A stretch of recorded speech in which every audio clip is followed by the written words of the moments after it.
Hey, what's up? This is Pat Lynch. And I'm Taco Bob. You're not rocking out with WJRR. Lock it in here with Marc Daniels and the beat of sports. Happy Wednesday and welcome to the Beat of Sports. I'm Marc Daniels. Chris Vasquez, who's on the other side of the glass. Hello. Like a busy 5 minutes. Yeah. A lot of moving parts and I didn't even get food yet. a lot of attempted comedic work outside there that didn't go well from other people. But yeah, we're here and off we go on a Wednesday of the program. How you doing? I'm good. How are you? Good. Yeah. Good. All right. We're good. We're here. Busy. Yep. But yeah, all fine. Got a busy show that we're going to get to today. Get to Keith Smith's weekly basketball visit with us among the guests that we've got on the program today. That Little League story blew up even more when we left yesterday. Yeah. The fact that the parents had the audacity to put out that statement is absolutely ridiculous. It was like a 4-page letter. Yeah. Ridiculous. Defending the kids and feel bad for the kids and why Little League baseball is wrong. You know, the letter should Take apologize. accountability. The letter should apologize to the kids, for the adults in the room. Take accountability. Dad knowingly did something with the Challenger division for a kid that never played in the Challenger division to get the older son onto the team. Yeah. Such a scumbag. Yeah. But anyway, that as we talked yesterday, story is a microcosm of the many issues in youth sports when the adults in the room think that they're making the right decision for kids. Yeah. What are you drinking there? My Liquid Death. What flavor? Severed lime. Okay. I also have cherry obituary. Getting a little crazy there, huh? Yeah. Huh? A little insane. The NFL preseason first big weekend kicking off tomorrow. Yeah. Thursday action. Got my Cowboys playing on Saturday against the Seahawks. Did you happen to see, not that there'd be many reasons for people to look at, but the Colts released their first depth chart? With Anthony Richardson. Third. Well, he wants to be traded. But I guess he's starting in their preseason game. Wants to be traded to who? Orlando City? I don't know anyone who's going to want to trade for Anthony Richardson. Yeah, Daniel Jones, Riley Leonard, and Anthony Richardson. You remember 10 months ago, we thought, man, the Colts are legit. Look at Daniel Jones. Soft schedule. Just lighten it up. Soft schedule, just like the Patriots. Yeah. And then they trade away Michael Pittman. They give JT a new contract, and they give Alec Pierce a ridiculously large contract. I don't know what they're doing, just like the Dolphins. I don't know what the Dolphins are doing. I don't know what the Colts are doing. Scrimmage day for UCF. Nice. Big scrimmage. Yeah, love scrimmages. Depth charts. Who's in, who's out. All the good stuff. Football's here, baby. Dual practices in the NFL. Love that. Guaranteed to get you a couple fights. Yeah. Huh? We got the substation tweeting out. Love it. In San Francisco. Yep. Yeah. Love it. By the way, you bring that up. Alex Sherman, the sports business writer at CNBC, big-time Niners fan. He's coming on for a few things, and I did say, hey, I want to ask you about the Niners. He's like, I got some opinions about the injury stuff. So. The substation, man, you can't stop it. Why do the Niners have so many injuries, and is it that weird substation by their practice facility? They're one of the most injured teams since it opened, I think, back in 2014. Yeah. Just saying. Yeah. We'll get to Alex at about 10:40 in the program today. Yesterday, during our show, and then throughout the rest of the day, and I sat and I watched probably 4 or 5 hours of it. The TDT, the Tourist Development Task Force, yesterday gave their recommendations to the county commissioners. It was not a good day for the Dreamers, not a good day for UCF. Wasn't a great day for the Convention Center or the Dr. Phillips Performing Arts Center. I want to do a little bit on what happened yesterday when we come back. Then Keith will talk a little basketball with us, but first, here's everybody's favorite segment.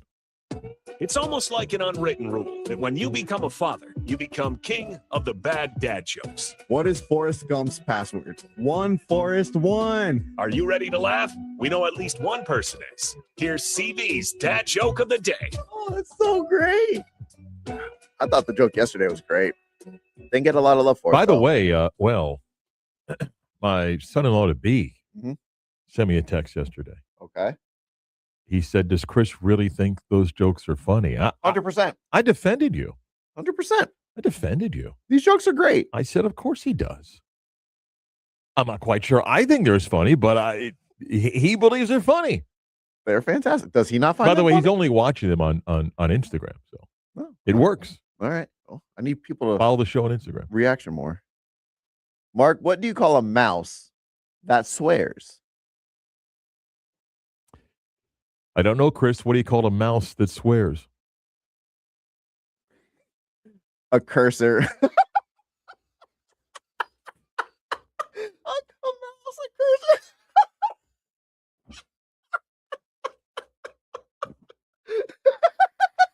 Kind of sitting on that one for the last couple of hours, huh? Can't wait to fire that off at about 9:46 on the show.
What's good, locos? This is Angel from the Monsters in the Morning on Real Radio 104.1, and you're listening to the voice of UCF, Marc Daniels, and the Beat of Sports on FM 96.9 The Game. You want real sports talk? You got it right here. Angel, soon to be named the best sportscaster by Orlando Weekly. Hey, Well deserved. as long as you finish top 2. I didn't finish top 2 last year. Hopefully we can hope for that this year. No. Hey, Taste Central Florida, presented by Edward Jones, returns Orlando World Center Marriott Friday, August the 28th. Got more than 100 of Central Florida's top chefs, restaurants, and beverage experts for a great evening. 100% of the proceeds benefit Second Harvest Food Bank of Central Florida and the Coalition for the Homeless of Central Florida. And get tickets and learn more about the event. Go to tastecfl.org. That's tastecfl.org. And throughout the week, some of the wonderful folks that will be taking part of this event have come by to bring some great food. Today, Southern Steer Butcher came by. Well, those are some good tacos. Those chicken tacos, oh my. Steak and chicken, vacuum tumbled marinated steak tips and chicken. Really good. And we really appreciate them coming by, and they brought some chips and salsa and all sorts of great stuff. They are really, really proud of what they do, and rightfully so. Southern Steer Butcher, they're in a Coe. And I hope you'll reach out and support them as well. But we thank them for coming by today. And again, go to tastecfl.org for ticket information and more for the Taste Central Florida event presented by Edwin Jones, Orlando World Center Marriott, Friday, August the 28th. You can listen to this show on FM 96.9 AM 740 on the iHeart app, which you can download for free anywhere in the world. You can watch the video stream on our YouTube page at 96.9 The Game Orlando. Click on the logo, the live button. Today is Wednesday, so it's behind the scenes of the show. So the camera stays on the stream, and Chris and I, during the breaks, either pretend like we're doing radio stuff or just act goofy. So, Mark, real quick, you'd actually be proud of me. So I have the steak and chicken tacos. Both had pickled red onions. That's right. And I ate them both. You could have said no thank you, but you didn't want to insult them by not taking the... And I devoured them both. They were good, right? It was delicious. Small progress for you, Chris. Yeah, small progress for you. Okay. So, yesterday, during our show, the Tourist Development Tax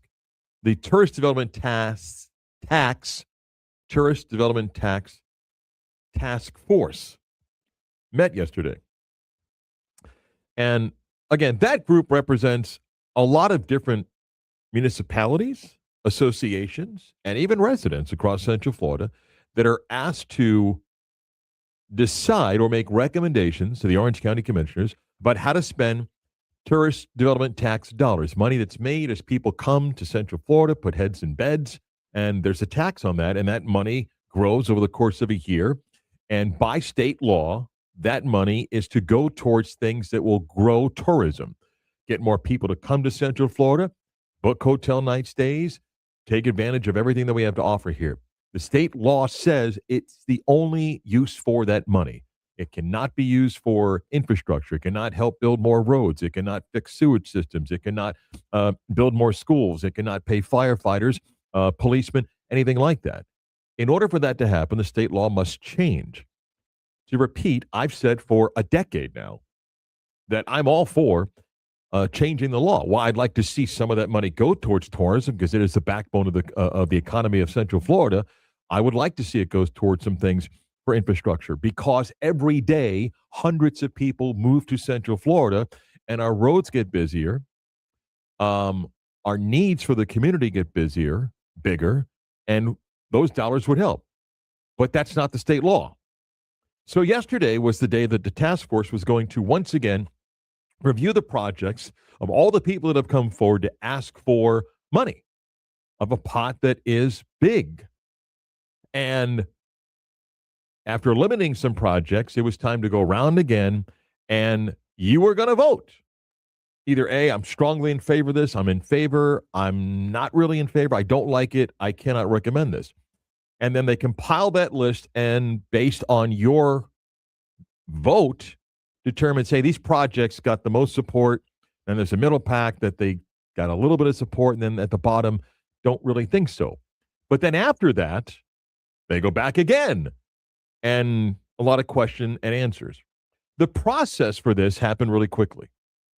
And let me say this, even though yesterday wasn't a good day for UCF, this isn't me whining that UCF right now looks like they're not getting anything, because ultimately it's the county commissioner that will decide. These are recommendations put forth by this task force. It is not a final say, although their voice matters. But this task force did all this in less than a month. It was put out your application, go before the committee or the task force, explain why your project is worthy of dollars. And by the way, in your pitch, tell us everything you want. The system is a little bit complicated because, for example, the Dr. Phillips Performing Arts Center, they want $750 million. But in that request, they may want $250 for that project, $150 for that, $50 for that. You don't do it that way. You just say, hey, we want $750. The Dreamers, in their baseball effort, asked for $975 million to help fund a baseball stadium. UCF asked for things like a broadcast infrastructure build-out to help not just their broadcast, but would help other broadcast events in Central Florida, as well as a new softball stadium and new soccer stadium. They didn't get a lot of support for that. The Dreamers got very, very little support. What happened yesterday, though, and I say this as a resident of Orange County, not just a sports guy here, 10 o'clock hour, WYJ Orlando, WJR HD2 Cocoa Beach. What happened yesterday was, to me, an example of maybe this thing is rushed. Maybe this thing should not take a couple of weeks. It should be more like several months.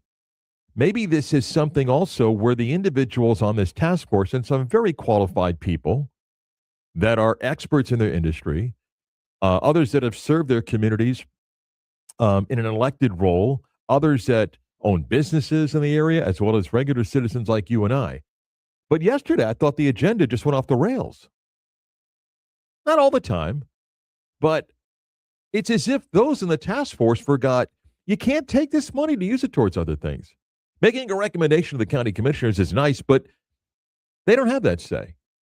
And there's enough people that have told you, if you go to the state to say, hey, change the law, that gives the state a chance to come in and pick your pocket. That gives the state a chance to go, out of the $1 billion+ dollars, yeah, we want 30%. And there was some good dialogue yesterday. And some really smart people asked smart questions. There were some dumb questions asked, but that's okay. One of the more convoluted ideas was, the convention center is looking for another round of dollars, which, by the way, money to the convention center committed the last go-round of Tursville and those projects haven't even started yet. And they're back asking for more. But one of the people in the task force goes, what we could do? Why don't we build a baseball stadium at the convention center? Okay, let me say this. If you knew you were truly in the hunt to get a baseball team and you needed a location, I'm not telling you it's a bad idea. It's not a great idea because you better figure out the parking and the traffic because that would be a challenge. But literally sits there and goes, if we build the baseball stadium, it seats 45,000 with the 150,000 projected for the expansion. That's 3.2 million people that would attend 81 baseball games. And then please tell me you didn't say that yesterday. Like you think we'll just build this and a team shows up and we'd sell out all 45,000 tickets every game. Like, what are we doing? Or the person that says, I don't even know how UCF got money the last go around. The task force voted for it and the county commissioners voted for it. And before you wanted to commit dollars to this go round for UCF, you want to see a return on investment of the Roth Tower. What return on investment? It's not your money. You gave them money. UCF sells suites, luxury boxes, generates revenue for 7 football games, hopefully 7 every year. That's the return on investment. As far as their sellout, they're like at 90-something% capacity of the new. What return on investment do you want? But here's what else happened yesterday by the task force. Linda Chapin served this area well for decades. Once was Orange County's mayor.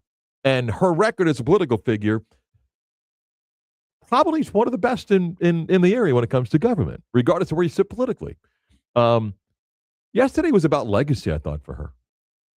It became questioning any of the key projects that the money is designated for. There are a lot of groups yesterday that are likely going to get money out of the tourist development tax. A lot of grant money was granted yesterday. And there's some wonderful people behind great causes that do incredible work in this community that deserve financial assistance. So I'm not trying to sound like the Scrooge here. But by the definition of the tourist development tax, most don't qualify. Most of the projects on the grant side that are going to get dollars, and good for them, they're going to get dollars, they don't really fit the criteria. They're not going to generate significant tourist interest. We're not talking about big heads and beds. Now, I'm not arguing if a group's going to receive a grant, puts on a festival, and 2,000 people show up, that's not a good event. How many are coming out of town?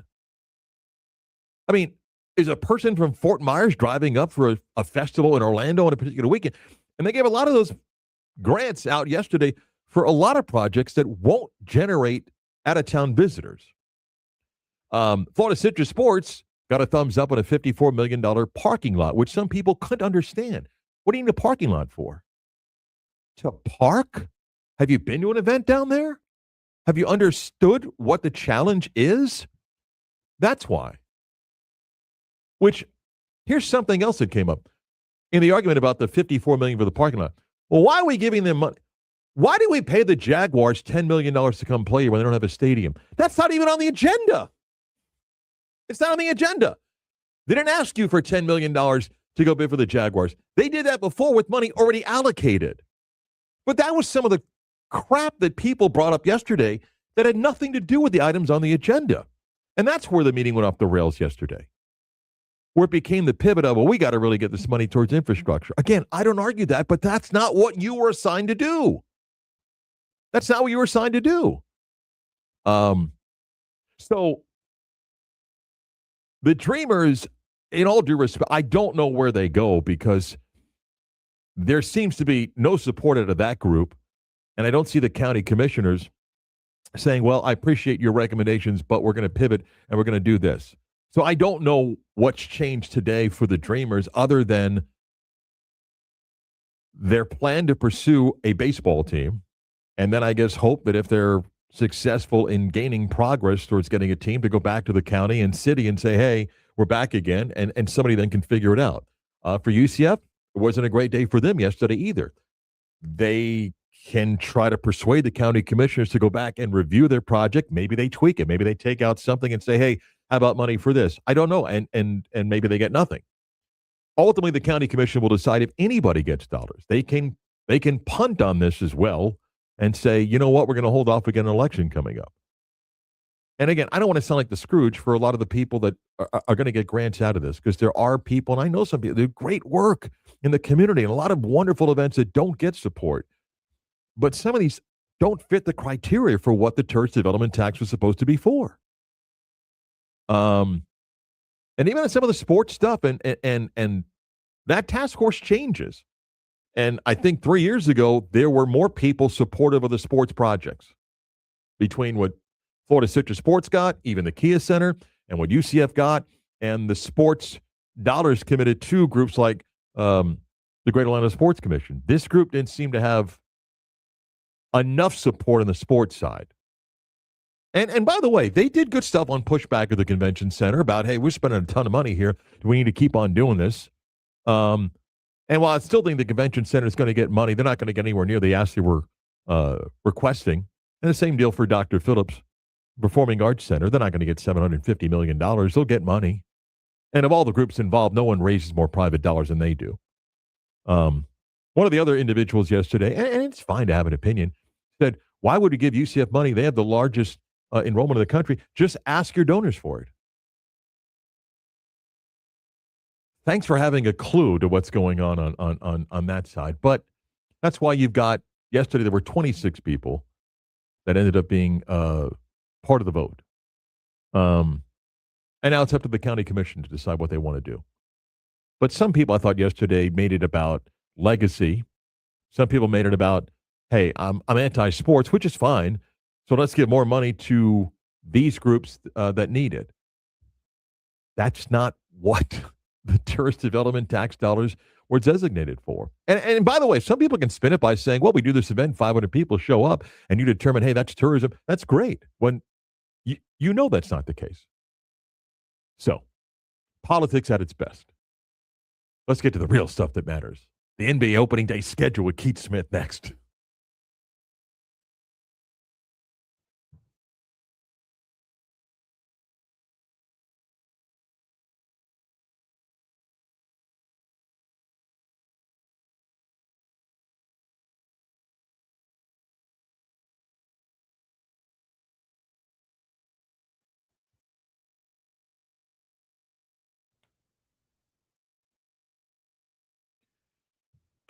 Hey. Am I on? I'm gonna go get more tacos. Are you really? Yeah. I'm gonna see if I can. I'll Is be it the greedy guy like, oh, I didn't know this was here. Think they won't remember you? No, I don't care. Try the chips and salsa. I didn't. Those get chips are the that's that Florida local company. Okay. Actually, someone did text in. I get Southern Steer every Tuesday. Really good pre-marinated chicken thighs that I smoke on the Traeger. Free beer on tap while you shop too. Yeah. Here's their. Yeah. I see that. I'm gonna go get more tacos. Yeah, that's who brought food by today. I'm also gonna see if I can maybe take some home for the wifey. Ooh, Is that too much to ask? You look like a slob if you're taking that a lot with you. You do. Because there's not enough people in the building that, I mean, oh, this guy's There's back hardly there. anybody here, anyways. Here's what I say. If they look like they have a lot, Okay. then you say, hey, thank you so much for this. I'd love to take a couple samples home for my wife, but then you got to follow it up with because, we're usually on that side of town every once in a while. You got to make it appear like you're a potential customer. Just say, oh, I get out to the Ocoee area all the time. I'll be back. I used to live at Stony Brook West. Like, oh, yeah. I haven't lived there in 17 years, but yeah. Chris is going to go get food. So I'm sitting here. By the way, tomorrow I got a really interesting guest. I've said this the last couple of years. Most people don't follow college hockey, particularly in the South, but college hockey years ago decided to have basically a live RPI or net rating. It was called pairwise, and they changed it to NPI. And that's how they determine who makes their tournament. The only thing the selection committee in hockey does is when it comes to seeding, there's some rules that they follow. But conference champions get a guaranteed spot in the hockey tournament, and then all the at-large bids are done straight up by their NPI. And I'm bringing on the best college hockey writer in the country to have him explain when they did that move, what it did to college hockey. Because what it ended up doing, it saw more teams schedule better non-conference games. Like in college football now, we're watching all these contracts get canceled. Like Notre Dame, Texas, which may get canceled, and things like in college hockey, it's a live ranking. Like during the college hockey season, games played on Monday, you can watch it on Saturday live up to the second rankings. So teams see right where they are. So there's no debate of like BYU and Miami and Notre Dame. Like, no, that's it. And how it impacted college hockey and why college football doesn't do something like that. I mean, whenever people thought of the BCS, now we look back and we're like, maybe that was better. Take the human element out of it. Say, this is what we're putting into the model, and that tells you who makes it. You don't need a playoff committee to tell you that. Whether you have a 12-team playoff and you give 5 guaranteed conference champions a spot or 6, whatever, and there's 7 or 11 at large, whatever it is, straight up computer. Here's the model, which, by the way, encourages you to play non-conference games on the road, rewards you for big victories against other highly ranked teams. And did you win on the road? And in college hockey, no one questions it. No one questions it. So he'll be on tomorrow.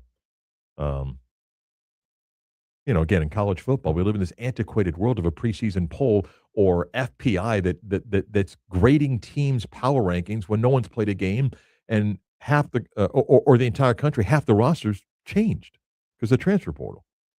And FPI says, well, the top 25 teams, all 16 SEC teams are in the FPI. We haven't played a game. How are we ranking stuff like that? They'll be on tomorrow.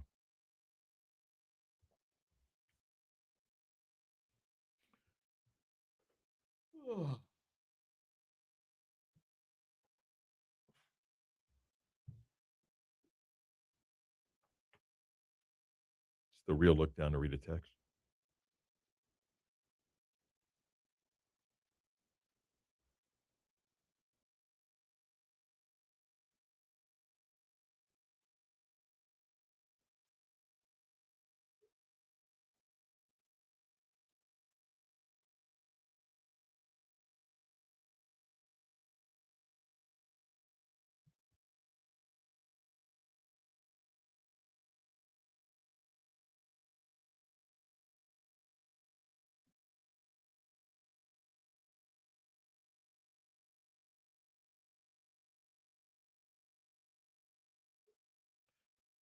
Chris isn't back, which means he's trying to mooch a lot of food.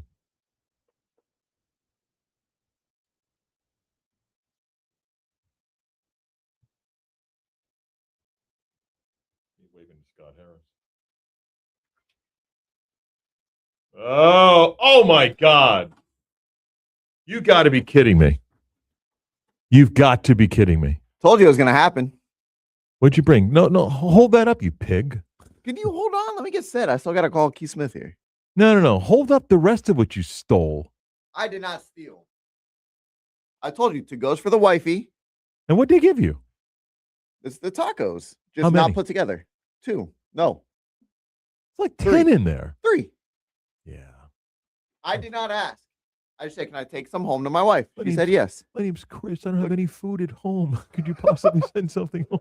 So good, They though. do look good. All right, I got to call Keith.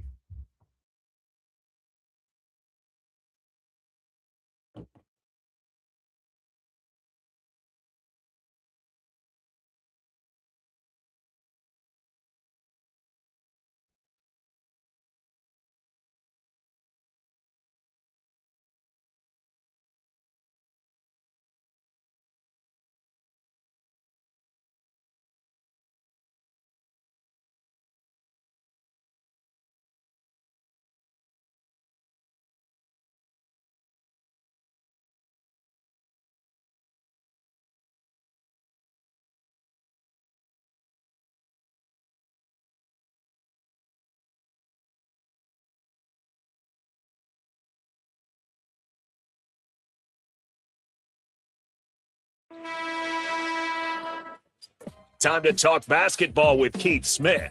The latest on the Magic and around the NBA. Follow Keith on Twitter at Keith Smith NBA. Enjoy our basketball talks no matter what time of the year it is. Keith Smith is with us on extra Twitter, Keith Smith NBA. Please support his work there. Links to everything. And Keith, as always, does a great job. Plenty of stuff happening in the offseason. Good morning, Keith. How are you? I'm doing well. Thanks for having me. Everybody's got an opinion. Opening night and opening days of the NBA schedule drop and Christmas Day. So I'll let you give me some thoughts and observations on schedule releases.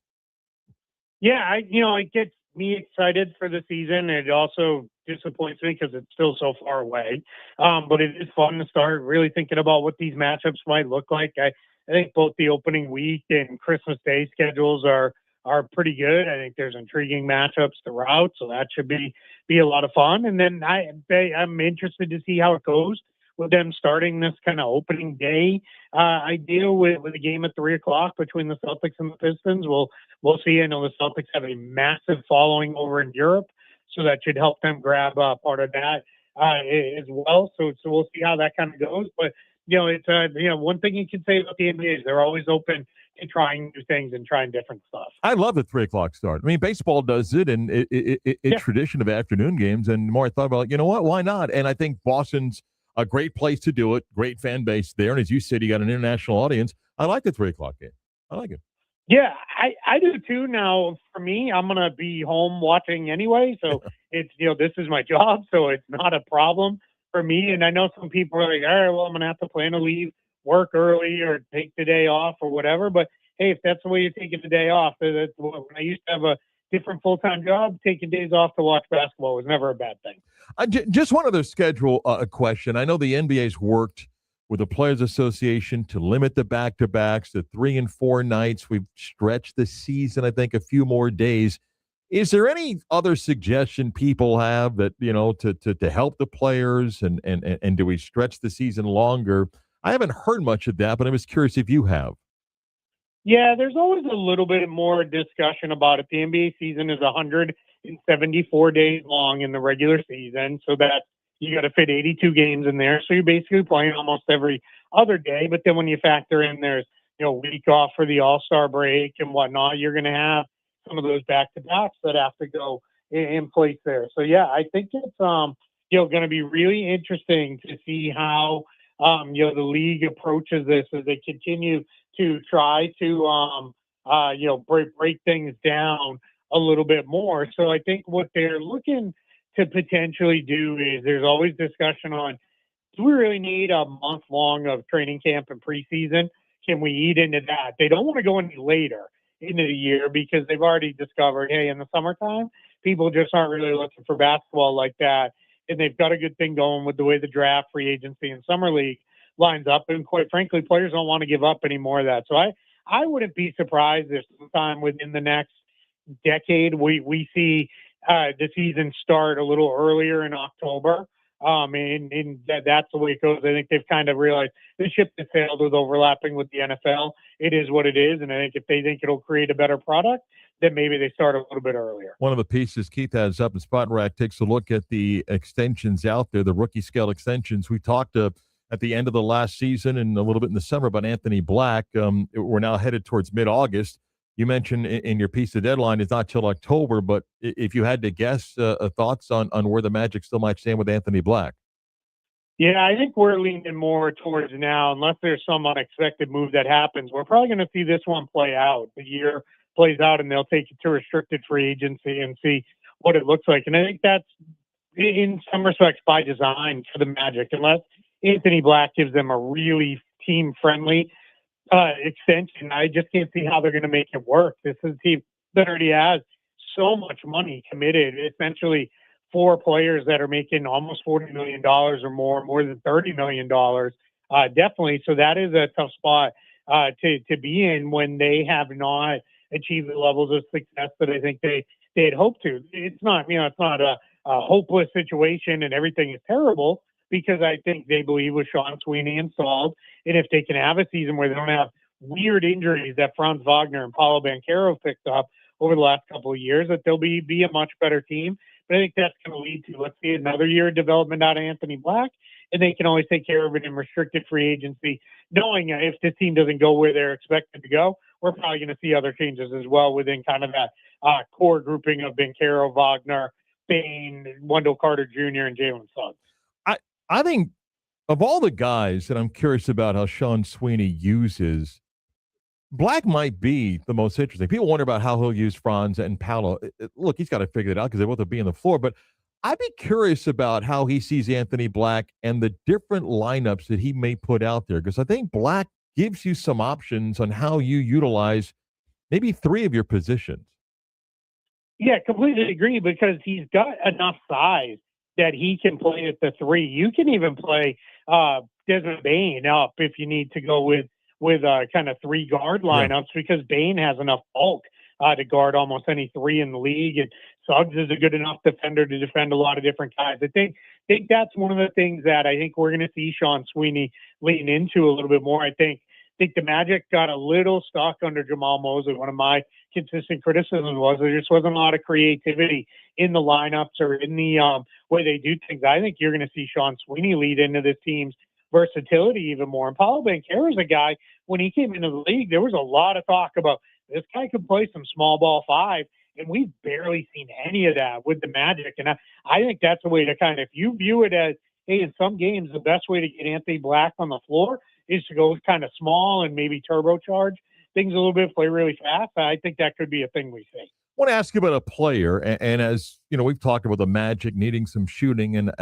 I'm just curious, in Cleveland, What about Max Strus? And I admit, I'm looking at how you make a deal, and sometimes we always look at it one-sided. Is there a market for Strus? He had his moments and then played himself out and then back in. What's the market of Max Strus if you think Cleveland wants to move with 1 year left on a deal? Yeah, I think it would be something that is doable for Orlando if they're willing to give up a couple guys like Goga Batadze and then put together one more player in a trade, because that's the biggest challenge is you get to match salary for him without tripping into all kinds of issues with yourself with the first and second apron and everything else. So I think for the Magic, he's a player that could make a lot of sense because he provides shooting. I think his overall market is teams know what Cleveland's trying to do, so that kind of hurts Max Strus's trade value a little bit because it's, hey, why are we going to bail them out of getting out of his contract to allow them to get whether it's Peyton Watson or Jonathan Kuminga or whoever else they want. So it's probably going to be one where it is, all right, you take back some of our salary, we'll take back a guy like Max Strus. But Max Strus is definitely a player that could help a whole lot of teams with the way he shoots the ball. Is there a name or two, and you would know better than me, that I'm forgetting? Because Miami still needs a roster. And Sure. I see a lot of people going, well, so-and-so, this veteran, that. But I'm like, they don't just get to show up and play. So am I missing a couple of names that are like obvious, easy slide-ins for Miami? Because they need players.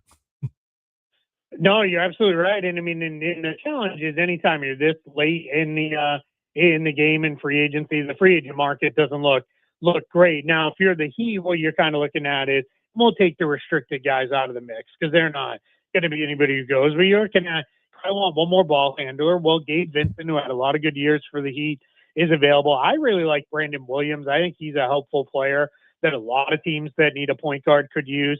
And then you've got guys like Bradley Beal, Bruce Brown, DeMar DeRozan. I think what we're going to see is Miami's probably going to pick off one more ball handler and then one of those wings. And that's going to be how they kind of go forward with their roster as they build this thing out moving into the season, because I think they know, all right, we need another shooter scorer on the team and then one more ball handler to come in and kind of be a partner here with Davion Mitchell in the backcourt. I think they know that it'd round them out a little bit. So that's my guess is one of those ball handlers gets scooped up and then somebody who can be like a shooter scorer type, whether it's DeMar DeRozan or Bradley Beal. I would lean, it's weird. I like DeRozan more as a player, but for the Heat, I would lean more towards a guy like Beal because I think they need more of the shooting than they do the pure scoring with DeRozan, because floor's already going to be cramping up with Bam Adebayo and Giannis Antetokounmpo sharing the floor. I want to ask you, I think Portland in some ways is like Orlando in the sense of it's a one-team pro town. I mean, no disrespect to Orlando City, but I'm talking about our traditional pro teams, passionate fan base. They have a longer history and have won a championship. But I just wonder, what did the NBA think, and did they do the due diligence and ask Tom Dundon what he thought of what they clearly had to know about an arena situation? Because it looks like he has an agenda in Portland, and whether that's to get him out to move somewhere, and the NBA is going to be careful about if that's the case, because I think we have talked, Seattle and Vegas seem to be the two locks for expansion teams. But how did this get to the point where there's such hatred now for the new owner, who's so adamant that he's not putting in money towards an arena, and it looks like he's purposely trying to plan an exit? Yeah, I think it's exactly what you mentioned. They're the one big four sports team in town. And I think a lot of people are, hey, we've had the Blazers won an NBA title. They've had that team for a very long time. And I think they are very much, on, hey, we do not want to lose our team. And anytime it starts even being mentioned on a team moving, that fan base is going to react a certain way. So I think that's kind of part one of this. And then I think part two is just kind of the way he's treated things. He, more recently, he let go of the entire broadcast team and basically said, you could come back, but we're going to bring you back on such ridiculously low contracts that none of them were going to sign it. And that's tough on people. I think with a broadcast team, you grow up with these people. They become, part of your, 3-4 times a week, the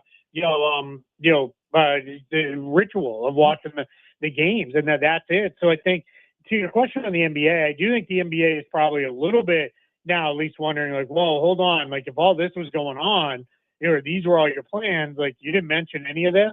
And I know it's not a situation they like. Adam Silver, for all the criticisms we can lay at his feet, he has been consistent on. He doesn't want to move teams, whether it's New Orleans or it's now Portland. He's like, I want teams in the markets they're in. He goes, I want 30 healthy markets, and then obviously to expand. So I think if they go to move the Trailblazers, I think you're going to see the league together, which kind of makes it hard to do without approval from the other owners. I think they're going to kind of band together and say, hey, no, if you're not going to get it done there, let's get the team moved. And like we just saw, I mean, the Lakers just sold again. This morning news broke that they're being sold again. So that tells me NBA teams can be sold at any point. Last question, and I spoke to not a big agent in the NBA, somebody that's represented a few players. Didn't want to come on the show, understood why. And I just asked him about the Kawhi Leonard situation, and he laughed. He laughed and said, if you knew how many side deals are out there, you'd be shocked.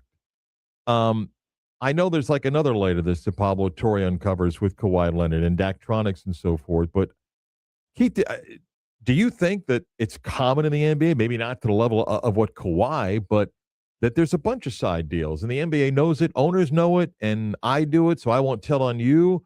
Or is this so unique about Kawhi Leonard that it is different than everything else? Yeah, I think there is a level of it's kind of like tampering in that, like, we all do it, so we're not going to tattletale on each other until it gets to be extreme or it gets to be kind of out of bounds, which we've all kind of agreed to with unwritten rules of we will and won't do these things.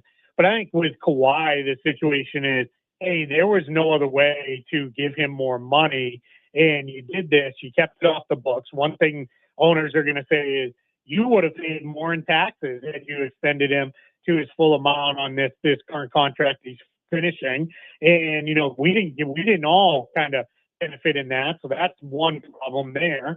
And then I think on the other side, I do believe that there's a lot of people are saying, well, wait a minute. It's one thing when it is, if you come here, car dealership X will make a deal with you where, you'll get a car and all this and that, where those are just, those things happen all the time. Or you'll advertise for this one restaurant. I think it is the extreme nature of one being an awful lot of money, the way it happened, and the fact that these were all essentially no-show deals for Kawhi where he didn't have to do anything. I think those are the things that have everybody up in arms, or it is, well, wait a minute, if we start saying none of this matters, then all of a sudden it's going to be really hard for some teams to put winners together because richest ownership groups will just get everybody that they want. Check out Keith's work and support it, please. He's on X or Twitter at Keith Smith NBA, the columns, the video shows, and all sorts of stuff. Thank you, Keith. Always appreciate it. I appreciate it. Thanks for having me. Keith Smith and some insight to the world of basketball. Good friend Alex Sherman, the CNBC sports business writer, joins us next. A couple of different stories. The CBS Tony Romo story. Yesterday, CBS kind of gave the look on their football media day like, yeah, he's not here. And he may not be coming back as they began to shuffle around broadcast teams. Plus, remember a couple of weeks ago, kind of an under-the-radar football story, but Lachlan Murdoch, Rupert Murdoch's son, who pretty much runs the everyday operation at Fox, he's the first guy that looked at the NFL and said, nah, not quite sure we're going to renegotiate right now. The first guy that looks like he told the NFL no. What does that mean? And some more stuff with Alex, who's also a big 49ers fan, and we'll ask him his thoughts on the substation and everybody being heard out in San Francisco when he joins us next.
Can I ask you something, Mark? Yep. Why is no Can we eat one? the tacos again? Oh, I already downed them. Yeah. So good. Why is no one talking about what Kawhi was trying to get from the Lakers back in 2019? Oh, you mean that deal? Yeah. The access to a private aircraft, free home, guaranteed off-court earnings, Right. ownership stake in the team. Why is, if that violated the CBA, why is no one really talking about it? Well, because it never happened. It's all fake. No, meaning he didn't sign with them. But I'm saying, like, Oh, I know. the fact that he's trying to get all of this stuff illegally, if it violates the CBA, Right, but the agent that I'm talking about, and just out of respect, and I was connected to him from somebody else. I don't know the guy. He told me that and it's more like what Keith said. There's a lot of these small deals that no one knows about for the extra $500,000, $1 million, no show stuff. Like, your owner's got a minority partner that owns, several resorts. Mhm. Hey, if you show up at one or two of them and he brings some high-priced VIPs, he'll pay you a $500,000 appearance fee. That's technically supposed to go through the league, but it happens. So his point was there's a lot of those deals that go on, and as long as you're in that range, no one pays a big deal. This is, did you do this to circumvent paying a tax and so forth? And I'm not saying that all of Pablo Torre's reporting is wrong or not that big of a deal. It's just the side deal's a lot more common than people think. And yeah, I mean, what they were asking of the Lakers is interesting, and it is embarrassing for the league that they haven't resolved this yet. And I think part of it is that Steve Ballmer he's not afraid of Adam Silver or NBA lawyers. I think he's like, bring it on. They're not like Donald Sterling lost his franchise because every owner had to turn on him. right. Steve Ballmer may not have 100% support, but there are a lot of people that own NBA teams that are afraid of Ballmer in the sense of he's so big, he's got endless dollars, and he probably knows some of the dirt that I'm doing. It's a little bit different NBA. Sterling was just an idiot that happened to own the team. It's a different world now. Again, if you get 29 other owners to go against Ballmer, hey, like we understand side deals happen. You're not going against him though. But why? Because he knows the dirt. Mark Cuban's done a few interviews without saying it, but saying it like, hey, trust me, there's a lot of people that are nervous about what Steve Ballmer knows. That doesn't mean that he's right, but fair enough. It's just like in the NFL. NFL owners don't rat each other out. I mean, you may have cheated and should be fined to lose a draft pick, but I mean, the real dirt, how do you make investigations go away? How do you, I'm not saying it's right, but, we're now reaching mid-August. I mean, we're 2 months away to the start of the season, and I think the league knows. I mean, you're holding up two teams right now. Mm-hmm. And I'm sure there are some owners like, hey, what's going on? And there are some owners like, I don't care. Well, I'm sure the Raptors would like a resolution. I'd be an idiot if I truly think that Jalen Brunson out of his heart turned down all that money. Right? Now, maybe the wink was, hey, but we're going to max extend it. But come on, man. He turned down massive money. He wanted to win, Mark. I'll believe that. All right. We got to get Alex. Yep. Is he hopping on the stream? You know? I don't know. Well, I guess we should have emailed him, but I did. I mean, no. Well, call him and ask him. Okay. Behind the scenes stuff. See if he's going to connect. There you go. Let's call him. See? Yep.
He's the voice you trust for the teams you love. You're listening to Marc Daniels and the Beat of Sports. Wednesday edition of the program. Always a lot of things happening in the sports business world. Adam Sherman is the guy you'll find on CNBC for their media and sports reporter. Got a lot of things happening in his world, and he joins us. Always good to catch up. First, good morning. Welcome back. How are you? Yeah, my pleasure. Always happy to be on the show.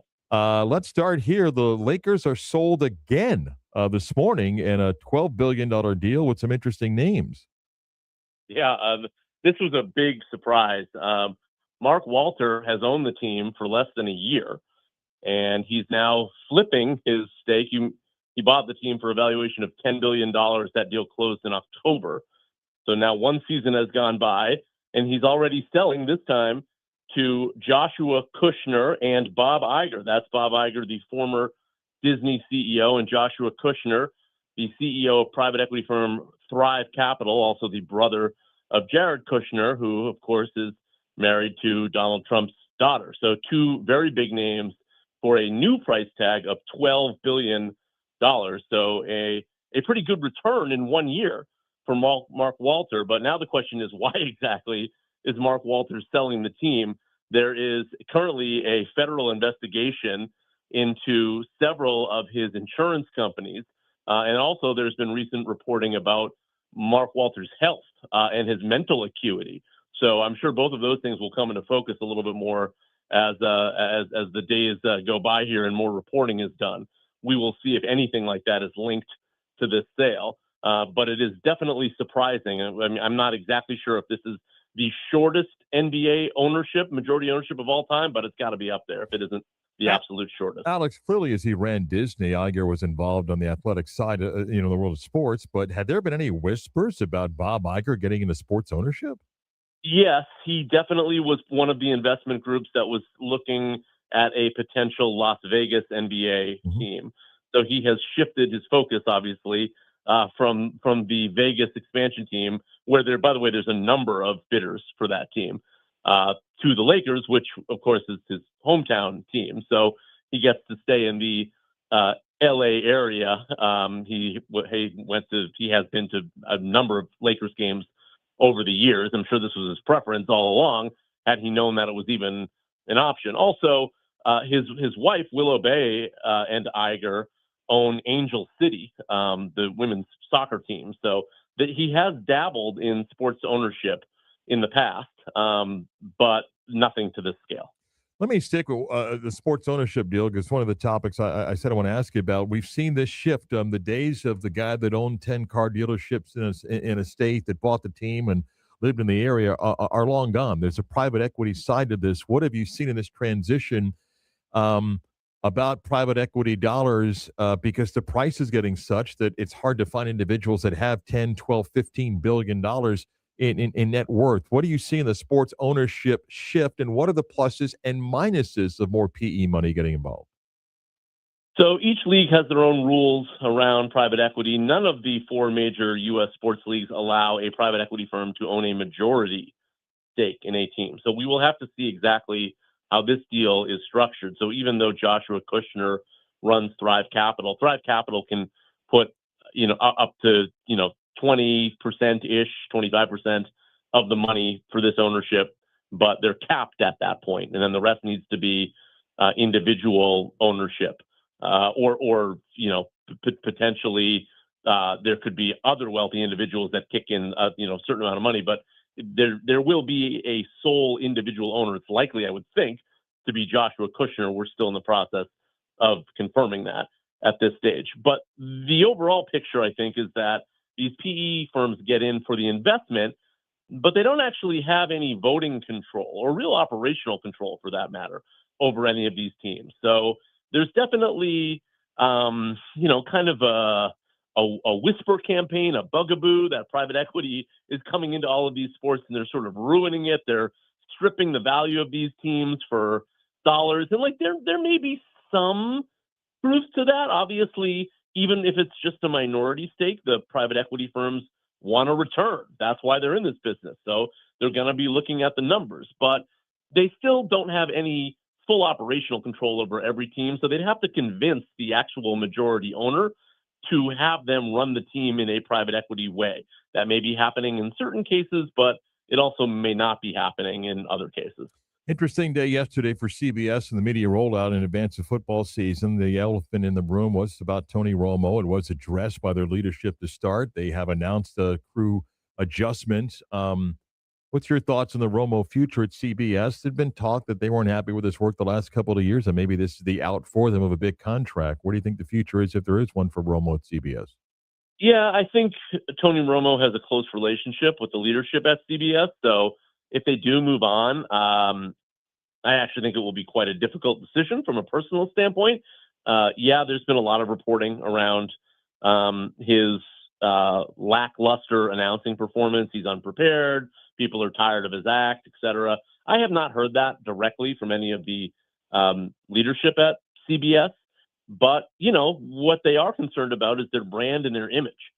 And that is the motivation for why, other than the pure legal reasons, that his future is in doubt with the network at this stage. And so what we learned yesterday was simply that CBS continues to assess the situation.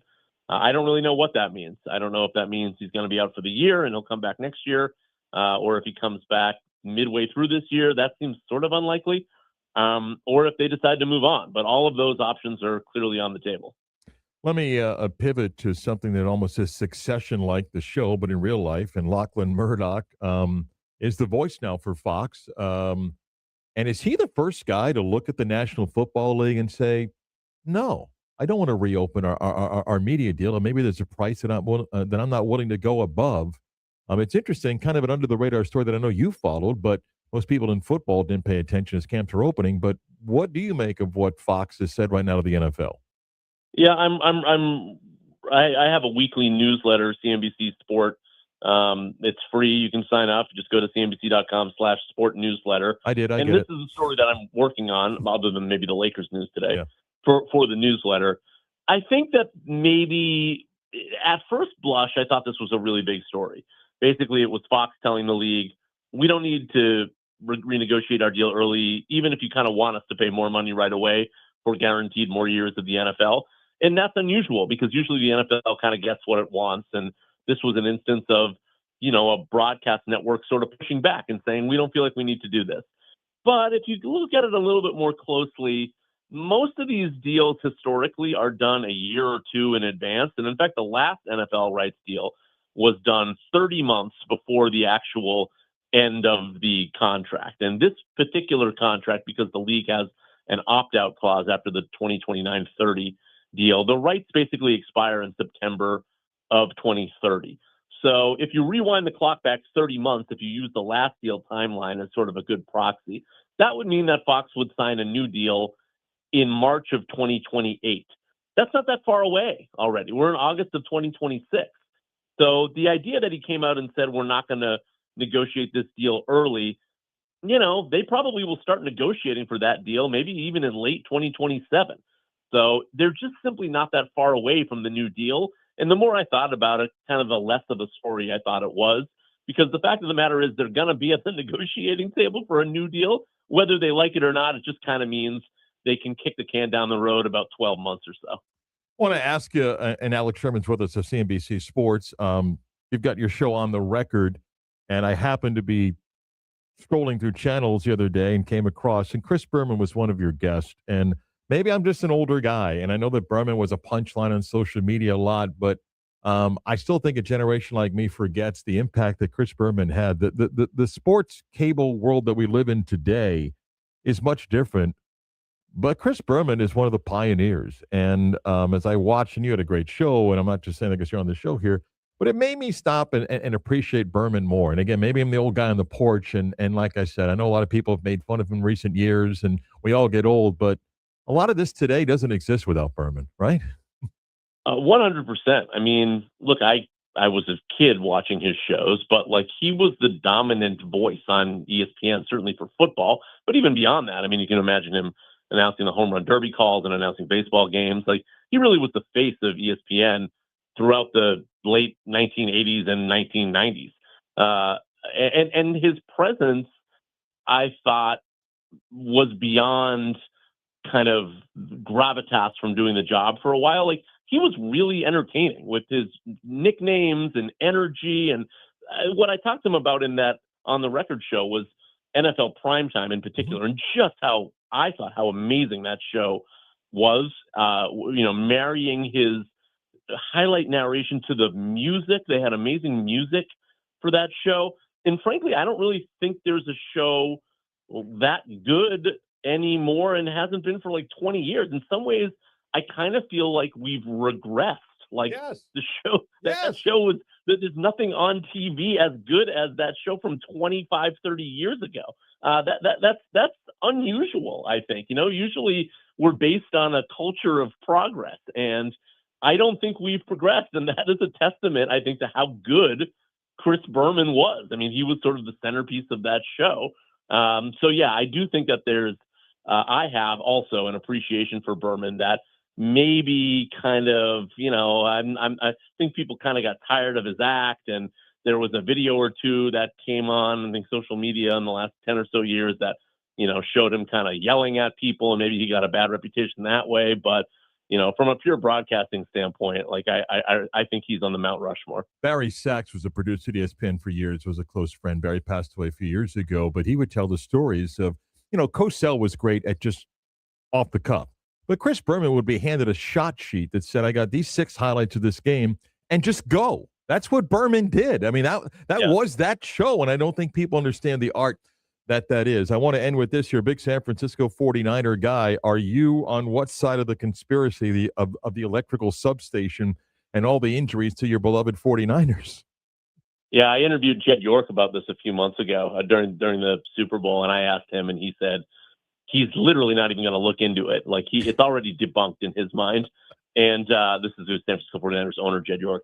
I'm with him. I think this is pure nonsense. I think maybe the 49ers need to look at their training staff again. They a few years ago, they cleaned house on their training staff. They brought in a new one. I still think that they're probably doing some things that need to be tweaked. I think it's a combination of the style of hard practice of Kyle Shanahan, the type of player that the 49ers gravitate toward, very physical, very hard-nosed, and then the fact that their stars are just kind of getting up there in age. All of those things, I think, together lead to a team that's prone to have injuries, and especially injuries to star players, because frankly, they have a lot of star players. So all of those things, I think, are why we've seen this team been hit by injuries. Plus, let me say, an element of simply bad luck over a few years. But no, I do not think it's the electrical substation. And I am excited for this year because you would hope that the team would learn from year to year. So maybe they are coming up with kind of new ways to keep some of these guys in bubble wrap so that they're around for the end of the season. Check out Alex on X or Twitter at Sherman4949. Get it? 4949.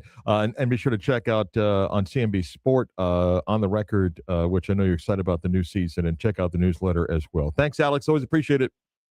3:00 and 3:30 on the weekends. Check it out on CNBC. Thank you much, Alex Sherman. Good insight there. He's not part of the conspiracy theorist. Most injured teams since 2014. That would be the San Francisco 49ers. Just a coincidence. They have ranked inside the top 10 for most injured teams in 12 out of the last 13 seasons. What's your point? Just saying. Electrical substation opened, I believe, it is in 2014. Funny, but two things. As he says, and he spoke to the principal name of the ownership who quickly debunks it. He does bring up the point about your strength and conditioning and your training staff. Okay, he said they cleaned house. It, and it's still happening. Right. What do we got? I know. But can we do some sports business news real quick? Damien Woody out at ESPN. Oh, okay. The purge, I guess, continues. Yep. Huh? That Laker deal. You don't just sell the team a few months later. That is, and you can say, well, I guess the reported price is closer to $12.5 billion. $2.5 billion increase. I'll take it. Yeah, you don't look to sell unless there's something else going on. Ooh, we got another conspiracy. Well, no, it's not. Alex told you he's got issues in his business. He's under investigation. This is the Dodgers too. This is ownership of the Dodgers here. So I think you'll read a lot more about what happened that led to this deal for the Lakers. And I'm going to guess that shortly after he closed the deal, red flags popped up, and I'm going to guess that the NBA got Bob Iger involved in this deal. Because Iger was among the people trying to get the expansion team in Vegas. Mm-hmm. And when I asked Alex about Iger, I forgot he and his wife, Willow Bay, own the NWSL team there. This just sounds like, hey, we got to fix the Laker thing quick, and we're going to need names. Now, the Kushner name, and don't care about your politics. Lightning Rod also tried to buy the World Cup thing 2 weeks ago. But they didn't just sell because they made a $2 billion profit quickly. Something else is going on there. Yeah. I do want to do this as we are doing our Wednesday behind the scenes. And we got the news kicking off the 11 o'clock hour. If you're on the stream, stay there with us. If you're not, get there. I want to do the Berman thing with you also. All right? I love Chris Berman. So if you're on the stream, the show within the show continues there. The 11 o'clock hour with the news coming up.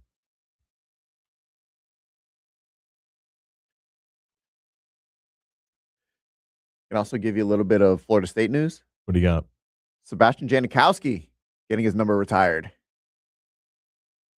What a dude. Yeah. What a that big leg. Yeah. It'll be retired against New Mexico State. Seriously, though, back to Berman. Mm-hmm. And I know the video that Alex is talking about, and I get it. The old guy, and you pick on him, and people were picking on him at the Hall of Fame because he's walking slow. Hey, we get old, man, okay? But you look at the acts, and I mean the actors, or people tend to act on shows today. Mm-hmm. Give me a break if you want to go back and mock Berman, because the guys, like, whether you like him or not, you go back. Berman was one of the first guys to go off script. Okay? You didn't go off script. You wrote the copy was on the teleprompter, you read it. In the early days of ESPN, those guys, that's what they did. Berman was the first guy. Then afterwards, guys like Oberman and Patrick, Rich Eisen, Stuart Scott, although Stuart Scott was a great writer. Everything that Stuart did, he wrote. I mean, Stuart didn't go off script. He wrote that. But Berman was one of the original people, and the most powerful, and I maintain even today, the most powerful football show ever was that highlight show Sunday night. I loved it. Because, again, you got highlights on the networks, but it was appointment viewing at night. I'm watching this show because I got everything, and Berman's personality and Tom Jackson, and it worked, and it was great. Now, I get highlights instantly, and whatever. I mean, NBC's doing their thing, and it's not the same. And even though primetime is now available online or stream, it's just a different show. But Berman was one of the original people. And Alex is 100% correct. The more we move forward in time, we're supposed to progress. We've regressed in terms of what we watch. Oh, the quality of the original content's gotten worse. It's terrible. Yeah. Yeah. I loved watching primetime. Chris Berman's fastest 2 minutes. I loved watching that. Oh, Friday night picks with Berman? Are you kidding me? Everything with Chris Berman, everything he did was gold. Right. And loved watching. We get old. Well, that's what happened. I'm getting old. We get old, but Berman was, and again, I mentioned Barry Sachs, who's a longtime friend of our family, and Barry passed away years ago, and Barry did everything at ESPN. He was producer of everything you can think of. And he would tell me, with Berman, I told you my personal Chris Berman story. When I graduated Florida, I was working the Super Bowl Miami as a runner for ESPN. The riots were going on in South Florida. We're in the trailer. Barry goes to Chris Berman. He goes, Chris, remember, this is Mark. You look at his tape. Berman didn't look at my tape. Berman was being a nice guy. He's like, oh, yeah, good stuff. And then Berman went to tie his shoes, and he ripped his shoelace. Mm-hmm. He was wearing brown shoes. He looked, and I had black shoes on with a shoelace, and he goes, can I take your shoelace? And I gave Chris Berman my black shoelace for his brown shoes. What? That was Berman. He was like, I need a shoelace. I just broke my shoelace, everything. But the only thing I will say that Chris Berman did that I did not like, his personality was too big for the Masters. He called the Masters one year, and it just... I would agree with that. And then, the Home Run Derby act got old and everything. But to me... But I love the back. Okay, and nicknames. But I will always think of Berman doing NFL. And yes, he ventured out to other stuff. But you look at any show today took so much of that show. Took so much of that show. And we're in a different world today and access to information and instant highlights and all that stuff. But I saw the show. I happened to be sitting, scrolling the channels, and he did. Stan Kasten was on that, and Joe Montana, and the Berman piece. And it was nostalgic for me. It was just cool. I miss those days. Yeah, I miss the days of jacked up. Like, there's no way. I don't have Bronco Chiefs highlights. I'm going to get it on ESPN tonight. I'm going to watch it. And they'd hand Berman a shot sheet. Chris, here's 7 highlights. All right, here we go. Arrowhead. That was it. And look at him go. And look at him go. He could go all the way. News coming up.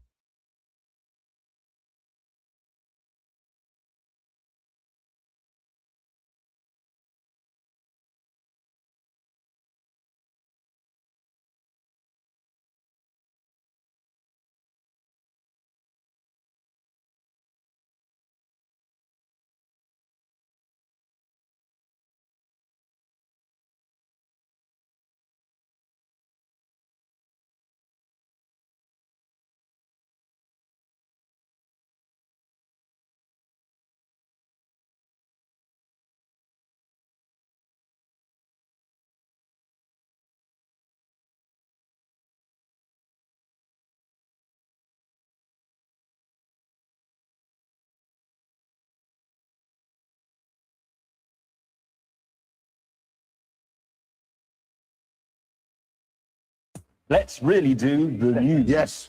Now it is time to do the news. But now it's time for the news. 11 o'clock hour, WYJM Orlando, WJRR HD2 Cocoa Beach. It's the Beat of Sports. I'm Marc Daniels. That's Chris Vasquez over there. The big news this morning in sports, the headlines: the Los Angeles Lakers sold for $12.5 billion. Josh Kushner, part of the Kushner family, yes, connected to the president's daughter, being married to his brother. Josh Kushner and Bob Iger, the former head of Disney, the two individuals that purchased the team for $12.5 billion. Steve Ballmer bought the Clippers in 2014 for $2 billion. The Lakers were sold just a couple of months ago for $10 billion. There's something going on. Just saying. Just listening to that amount of money is insane. Yeah. Kind of crazy. Yesterday, the Yankees announced a $2.6 billion deal, not to sell the team, but a financing deal with Apollo Sports Capital. The Yankees taking private equity money. Interesting deal there. The Steinbrenner family is not planning to sell the team. This is more about growing business opportunities for the team.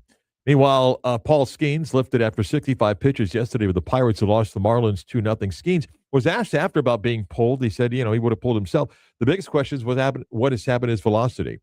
A guy that used to throw 99, 100 miles an hour now is barely touching 95. You think it's not that big of a deal? It is. Again, we've talked about it with Jacob Mizorowski. How long can he keep throwing 104? Probably not that much longer. Yeah, probably not that much longer. Speaking of baseball, Jacob Wilson has his errorless streak go to 113. Kind of interesting how it happened last night. After an errant throw in the 8th inning ruled an error, it was overturned. The club lost 12-4 to the Rays, who continue to be hot, have won 8 in a row. Wilson threw wide at second base. The A's are trailing 9-2. The Rays added 3 more to go up 12-2. Originally ruled an error, Wilson's first since July 6th of 2025, but later changed to a fielder's choice an inning later. Mise saw highlights, say error.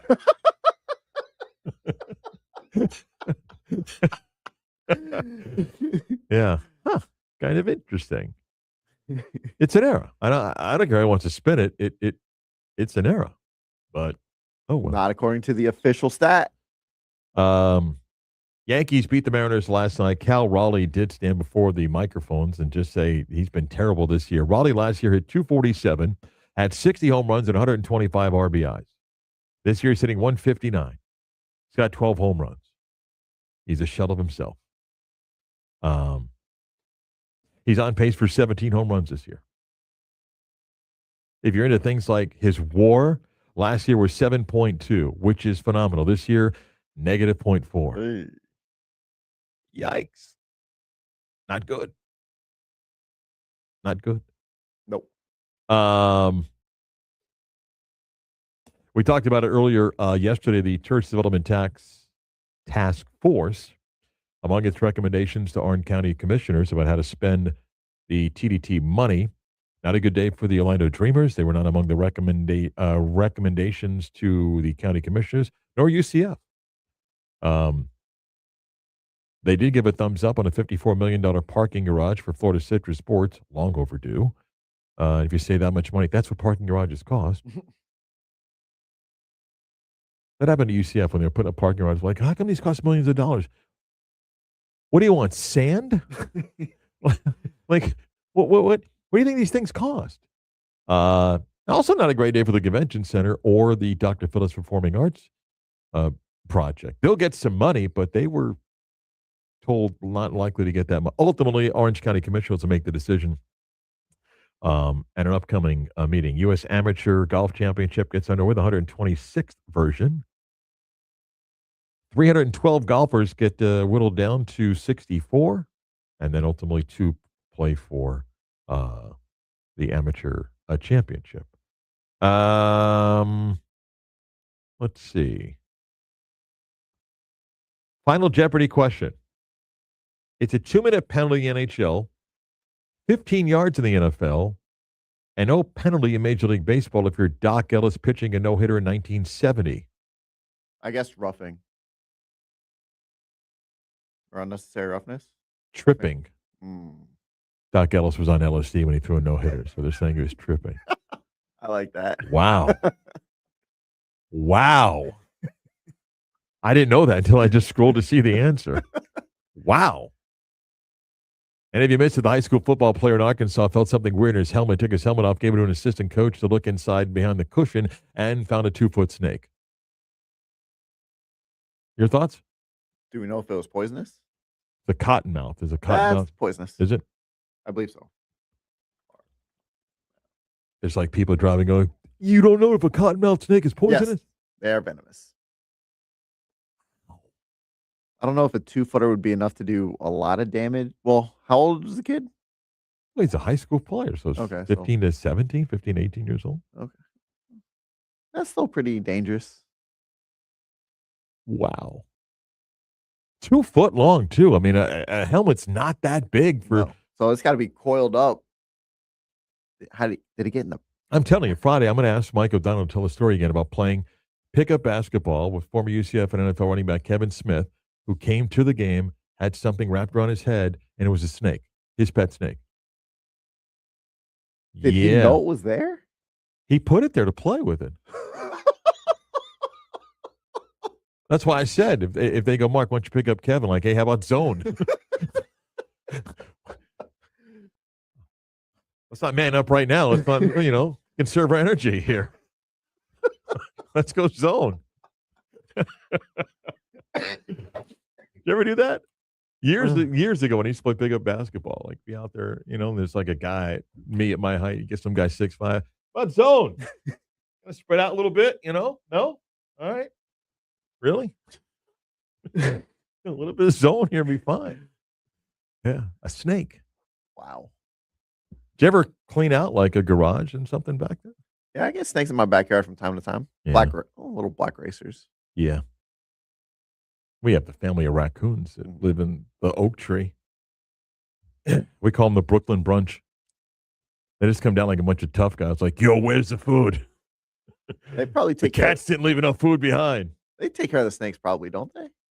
The raccoons? Yeah. I don't know. Look up, do raccoons eat snakes? I have no idea. I just know they eat a lot of cat food that when the cats are done eating. First thing, do raccoons, Google fills it out, eat snakes? Oh.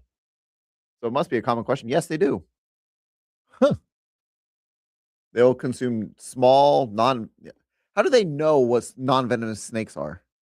So maybe like the dad raccoon goes to the kid raccoon, get the snake, and the kid goes, how about zone today? More of the Beat of Sports next.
It's the raccoons I can live with. You ever get like the possums that come out?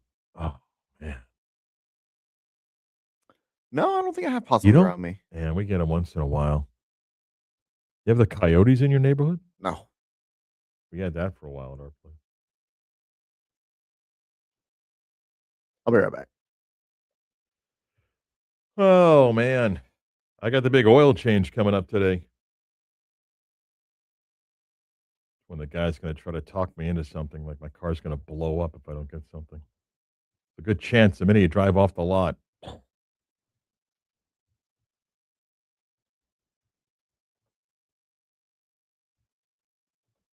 Big scrimmage day at UCF.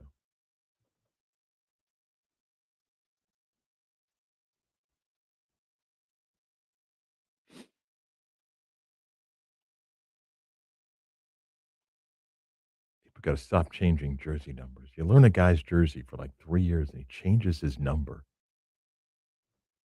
Come on.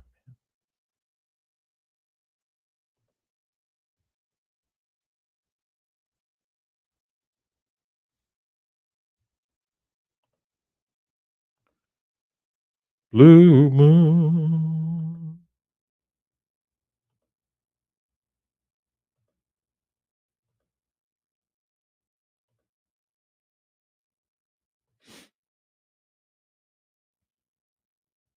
Bill Bender's coming up from Sporting News. Bill's a good guy, writes a lot of good stuff. Going to talk about he's got a story about the 20-team playoff in college football. He supports it. He likes the idea.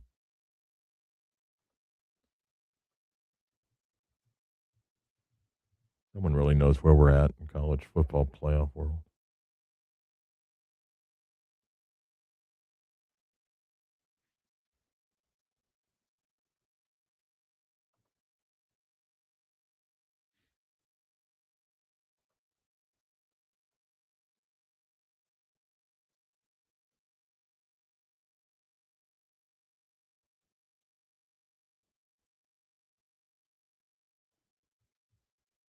He also did something at Sporting News of the 20 greatest college football teams ever.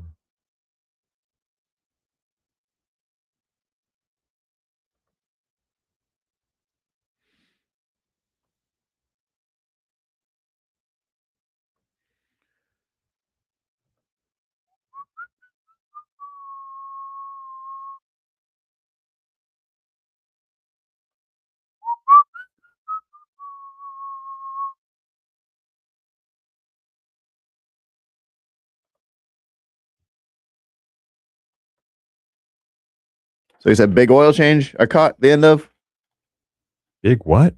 oil change. Oh, I got a big oil change today. They're going to try to convince me if I don't get this thing, my car's going to blow up. It never fails because I sit there, it'll take about an hour, hour and a half and so forth, right? Mhm. And it never fails because where I go, there's always the person that just looks so depressed and the guy calls their name like, Bill. Yeah, he goes, yeah. Well, we took a look at it, and Bill has a look like, I'd rather just die here right now. Yeah, it's not under warranty. How much? $3,600? Oh, you're just going to leave the car? Come back and get it? Oh, you just want to leave it with us? Yeah, nope. Done. Don't even bother. The person just has the look of such defeat on them. Just like, oh. And then there's the other guy that comes up and goes, hey, I'm going to trade in the car today. Got a special for you. Oh, yeah. Just think about, would $1,600 a month for 72 months sound like a good deal to you? Or if you want, we can extend the payments. Yeah. We do 96 months, I believe. Yeah. Everyone's doing it these days. You're only paying like $500 a month for 96 months. Yeah. Don't look at the short game. Look at the long game. Yeah. All right, I gotta call this guest.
College football season inches closer. Week 0 is not that far away. Stop and think about dumb that down. Week 0. But a new season is upon us, and what we still don't know, not affecting this year, is the future of the college football playoff and the amount of teams.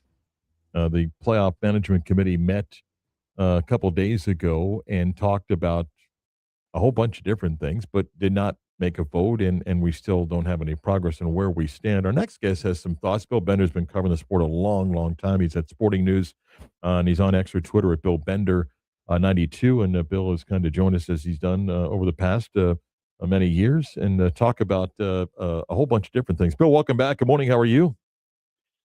Hey, I'm doing well. Thanks for having me on. I want to start here because, again, the playoff management committee met a couple of days ago. There wasn't expecting to be much out of it. And it was interesting because I don't know if it was the Josh Pate tweet about 20 teams that triggered people to go, wait a minute, what do you mean about 20? And others said, well, that wasn't even on the agenda, didn't get much legs to it. But you kind of like the idea. Why? Well, I hate expansion. I can make that clear. Like, Yeah. I don't really like 12. I was cool with 4. I was cool with the BCS, but I know that playoffs, and you know this too, playoffs almost never contract. So we are going to expand. And if I had a choice between, I would take 16 over 12 or 16 over 24, and I would take 20 over 24. And I think that's the middle. And you started looking at playing games. I sketched it out, and I'm like, thought about myself sitting there in December, and I'm like, you know what? I'd watch Duke, Texas if it was for a play-in game, probably over most of the conference championships that we watch these days. And I guess part of that is that we get some conference championship matchups that are not meaningful anymore, meaning, either both teams are in or someone's going to make it, or maybe it's about their seeding. The idea is that these play-in games, both teams do have something to play for. I'm guessing that's where your angle comes from, right? Yeah, well, I'd ask you the same question. Like, I watch conference championship weekend differently now. And I'll sit there. I use this example all the time. Last year, I'm a Big Ten guy, grew up here, High State, Indiana, 1-2, great matchup, great game. Right. But I found myself kind of watching the ACC championship more because I was like, this has a direct impact on the playoff. Indiana, Ohio State's for seeding, and they may see each other again in the playoff. They might have. But I just look at it differently. I don't think this playoff marries well with conference championships, but what we all talk about is, okay, how do they replace the money from conference championships? Millions of people still watch Georgia, Alabama, and millions of people still watch Indiana, Ohio State, even if the competitive value to me is, I get it. You play for the Big Ten championship and you get a trophy, but I grew up when the Big Ten didn't play a Big Ten championship game. There were plenty of shared championships. Or a postseason basketball tournament either, Bill, but you and I are old, so people go back to those days. I am kind of curious because of your thoughts. One thing that we've seen when we went from 10, 12, 16, 18-team conferences, I don't know who the champion is because now we got obscure tiebreakers that come into play. So the value of who we crown a champion gets like I root now for the chaos of 6 teams with 1 loss. And then someone tell me who wins. And I think we've devalued the conference champion because we don't play around robin. I mean, the last to do that was the Big 12 when they had 10. And I lose that aspect of it. You say, well, so-and-so's a champion. All right, they were tied with 4 other teams. Who won the league? And we're not playing everybody. Your thoughts? That time of year when we try to figure out who's going to the conference championship, there's a lot of math involved. But those articles do well. Yeah. When you're like, here's the chaos scenario for the Big 12, which, by the way, I hate because I have to unwind those during the week. Here's the clearest evidence to me that conference championships have lost some value. Georgia's won 2 straight SEC titles. And I haven't heard somebody talk about that all offseason. If we were in the 4-team era, the BCS era, we would be talking about back-to-back SEC champion Georgia. But Georgia's probably being more judged now on back-to-back quarterfinal losses in the college football playoff. Yeah. So it does slide the definition, doesn't it? It does. And again, I'm going back, but it's one of the things that drove Spurrier to the NFL. Like, wait a minute, we don't care about winning the SEC championship. We never won it here before. Now you don't care because we're not winning the national championship. And again, I'll take it to Columbus where you are. The day that the loss to Michigan, Ryan Day was out. He can't come back. And they win the title. Well, I that was a turning point in that rivalry, which had been around my entire life, in some ways, because you could do a hypothetical. Had we been in a 4-team era, Ryan Day may have gotten fired. As crazy as that sounds, that might have happened. Or he may have resigned or taken another job because of the pressure of that rivalry game. But, you suffer what is probably the worst loss to Michigan in my lifetime.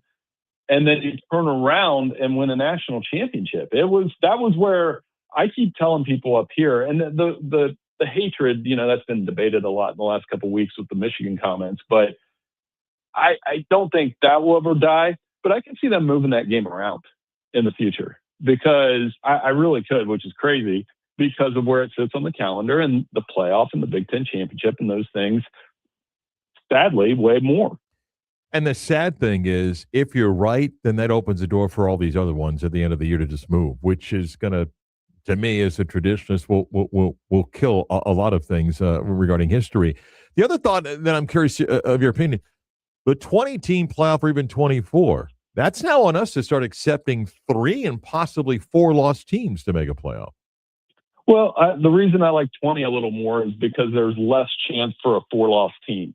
Less chance for multiple 4-loss teams. If the risk of it, and I do some college basketball for us at Sporting News, is we do spend a vast majority of February talking about bubble teams, and this team's on the bubble. So that means the conversation changes in college football, where we're going to sit there and talk about Virginia and Iowa and Georgia Tech as these last 4 out. You know what I mean? Houston would be the other team. They won 10 games last year. I think 20 cuts out a couple 4-loss teams, and one potential, benefit of 20, in my opinion, is once we have 20, to me, it's like this argument works both ways, for and against. It's okay. Everybody that absolutely should be in is in. And if you go to 20, then some like one of the draws, like Toppmeyer wrote about this today. One of the draws of the 12 team is, okay, Texas gets left out. It still means something. Alabama got left out the year before. They can complain all weekend, but do more to get in. And that is part of college football I like. There has to be some standard of excellence. Let me pivot, if I can, to something else. Bill Bender's with us, with sporting news. You, with college football upon us, a year behind the greatest college football teams, the 20th greatest team since 1886. I'll encourage people to go and look without giving away maybe all the secrets, but tell me the group behind it and some of the things you guys took into account as you began to rank teams. I heard you agreed with the order 1 to 20, right? Like you and everybody else that saw that. I wouldn't argue 1, I'll tell you that much, and I actually respect a lot of what you did. There are a few that are, but I don't argue number 1. I think that's the most dominant team that I ever saw, although the 2019 LSU team, I'm not quite sure is that far behind it. But yeah, it was fun. We put a 20-person panel together, some of our staff members, some of the greatest college football writers of all time, in my opinion. Dennis Dodd, and you're talking about Ivan. Those guys I was reading growing up and respect a great deal, and to have them on the poll was fun. The most fun part was putting together this 20 ballots and looking at how everybody's was different. We all have different opinions. If we all had the same opinions, the world would be a boring place. I say that all the time. Got that from Jim Tressel of all people. But yeah, I thought it was a great list. Coming in, I thought the top 4 would be what it was: 95 Nebraska, 01 Miami. Then you get into 05 Texas, and like you said, that 19 LSU team, they were a cheat code on offense. When you're talking about 3 potential Pro Football Hall of Famers in Justin Jefferson, Jamar Chase, and Joe Burrow, that was a fantastic team to watch. One follow-up, and again, I encourage people to go look at it at sportingnews.com. Regarding the Indiana team, which is on the list, I think it's interesting because if you're putting polls like ranking like this, you've got to be able to individualize that particular team. And sometimes we get caught at looking at eras. And I don't know if Cignetti's going to make this thing run for years, but it is, to me, one of the greatest teams ever because you have to understand, and where they were a couple of years ago, and to put a season like they did together, it is incredible. I don't know if anybody else had the type of year. I think as you guys rank teams that were better. But an individual season, I'm still not quite sure people understand what that Indiana team did last year. The eye-popping part for me was, again, being a Big Ten guy most of my life, that's the highest-ranked Big Ten team ever. And I've seen some really good ones over the years, at Ohio State and Michigan. And, one of the problems for Ohio State is I think there were 7 different Ohio State teams that got votes.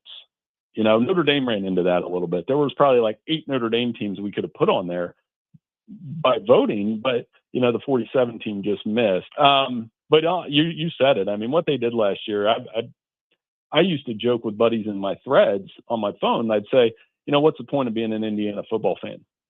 For years, like why would you root for that team? Well, Curt Cignetti gave them a reason, and emphatically so. And the other part about it is I don't think they're done. I think they're going to be good this year, and I think they'll be competitive for Big Ten and playoff berths and perhaps more national titles as long as Curt Cignetti's on the sideline. I learned my lesson last year. I'm not doubting that man anymore. The funny thing is, and I don't believe a Super League is close to happening, maybe somewhere down the line. But, Bill, if I told you 4 years ago, hey, there's going to be a breakaway, and not everybody's going to make it from the SEC and the Big Ten. They're just going to pick the top 32 brands. Indiana's not part of it. There's no chance that Indiana's even part of the discussion if you said we're going to pick 32 brands. And now it's, well, they're automatic. And I'm like, after the 2-year samples, now they're an automatic. Right. And that's crazy, right? And then I went through and kind of sketch out. I do this exercise every year where I sketch out what a Super League might look like based on, I weigh it on 4 factors. I do revenue, I do success on the field, you get extra points for national championships, and then I still look at APR. I mean, after all, we are in college, right? And you're the guy. Wait a minute. You're the guy that looks at APR.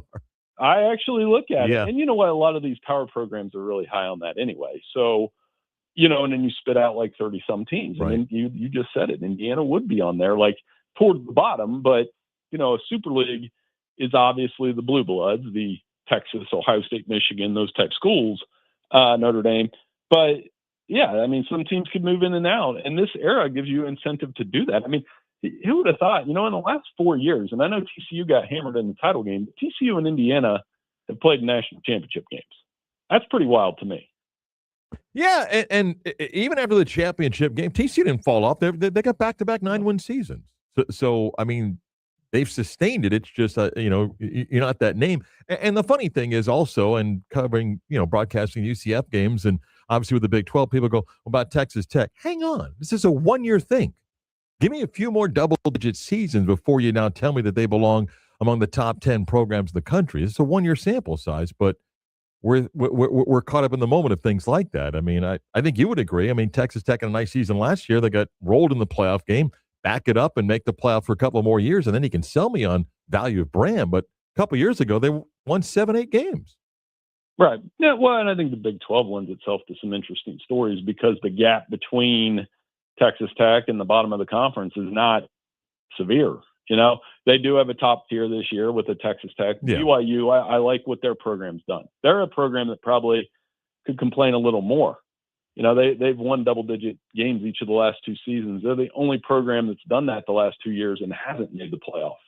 So you can have success in this conference, and the gaps.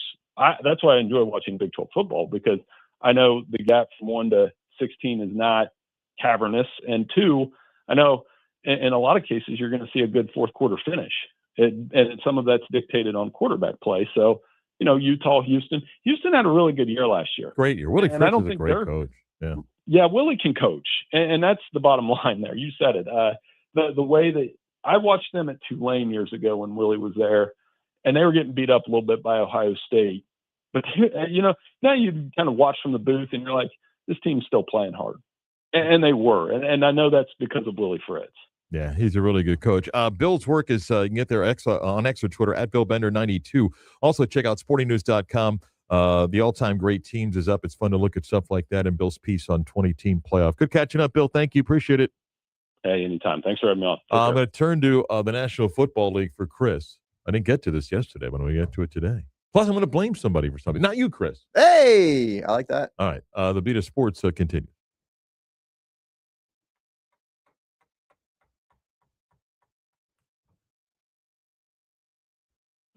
Who's hanging out? Scott Harris is here. Hey.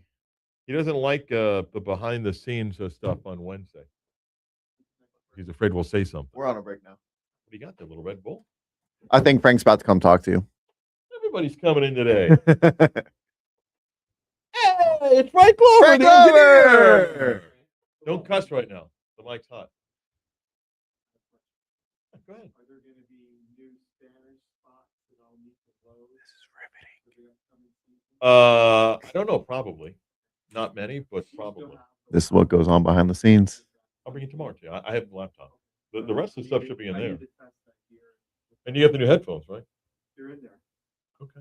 Did we get 2 or 3? 3. There were times they had a third person. These are breaks. And they may have somebody for free game.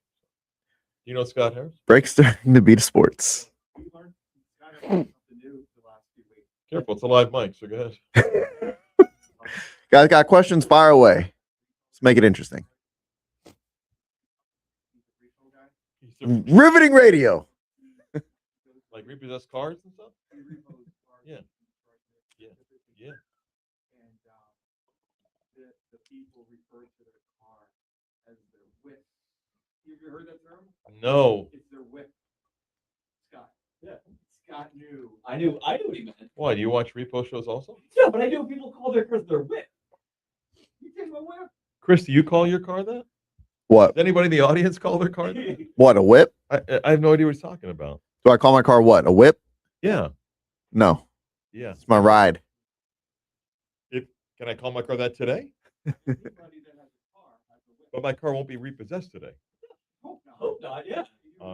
It's paid. Yeah. Well, the reason they give, or the excuse they give, they say, well, we just paid. We just paid. Mm-hmm. Yeah. You like this show, huh? Repo? Yeah. I'm going to do my best Marc Daniels impression here. Detroit City. What's not to like? Wow. Doing my best Marc Daniels impression here. Look at Scott Harris pounding the Red Bull back. Attaboy. And I had a cold brew this morning. You did? Yeah. Why? It was on the menu. When did you become a coffee guy? Mind it. When I was in New York Uh-huh. at Starbucks, somebody ordered an Oh. aggressive cold brew. Okay. It's like the What makes it strongest. aggressive? It's like the strongest they could make or something. And I you think said- it's like you're swallowing tar. And then you're like, give me a double. No. I think they looked at You want to tell Scott that the audience wants him on camera? the audience wants Scott on camera. Yeah. Nothing he can do about it. I can send him the link real quick. All right, I can turn this camera around in a second. Who you got in this game, Scott? You bet Iowa, Missouri, Little League Baseball? I bet Iowa in this game. Really? Yep. Huh. The underlying analytics for them are through the roof. Yeah, this kid's war at the plate, right? First off, look at this picture. Does he He's look not 13? 13. He's not 12. That kid looked 13. Yeah. That kid played. Stop it. The Little League 2 days ago. We have one of our listeners who's just in the hospital. In or out or was? Just glad to catch part of the show after being in hospital for the past 2 weeks. Glad you're out, man. Glad you're out. That Absolutely. kid and that kid are the same age. Yeah, Chantos and Johnson, same age. Oh, Chantos. Wow. Bring in the heat. Wow. Put three. They benched the 15-year-old. He's about to throw 43, 44 miles. Yeah, but his extension, Bring the heat. Johnson's not happy. No, Johnson's not happy. Yeah, he just tripled for Tulsa a week ago. Now he's playing for this team.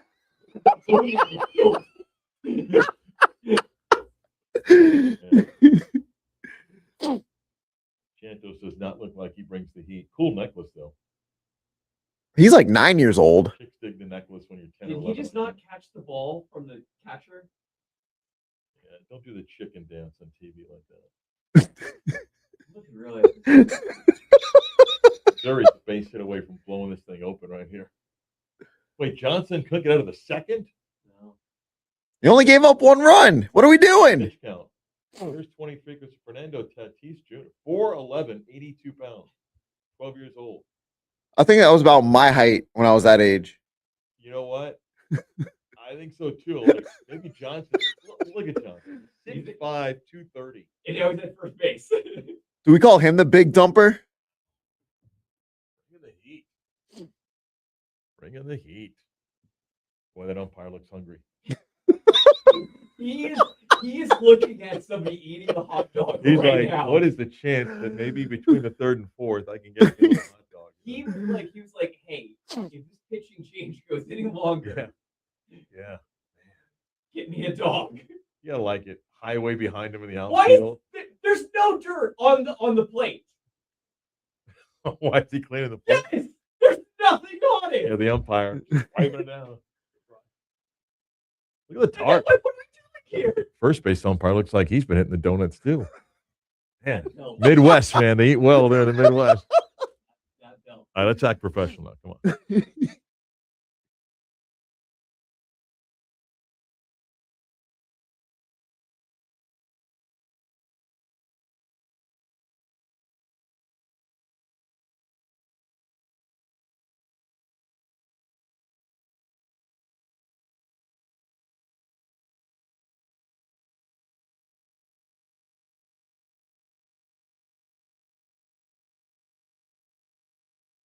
More sports, more banter, more Marc Daniels.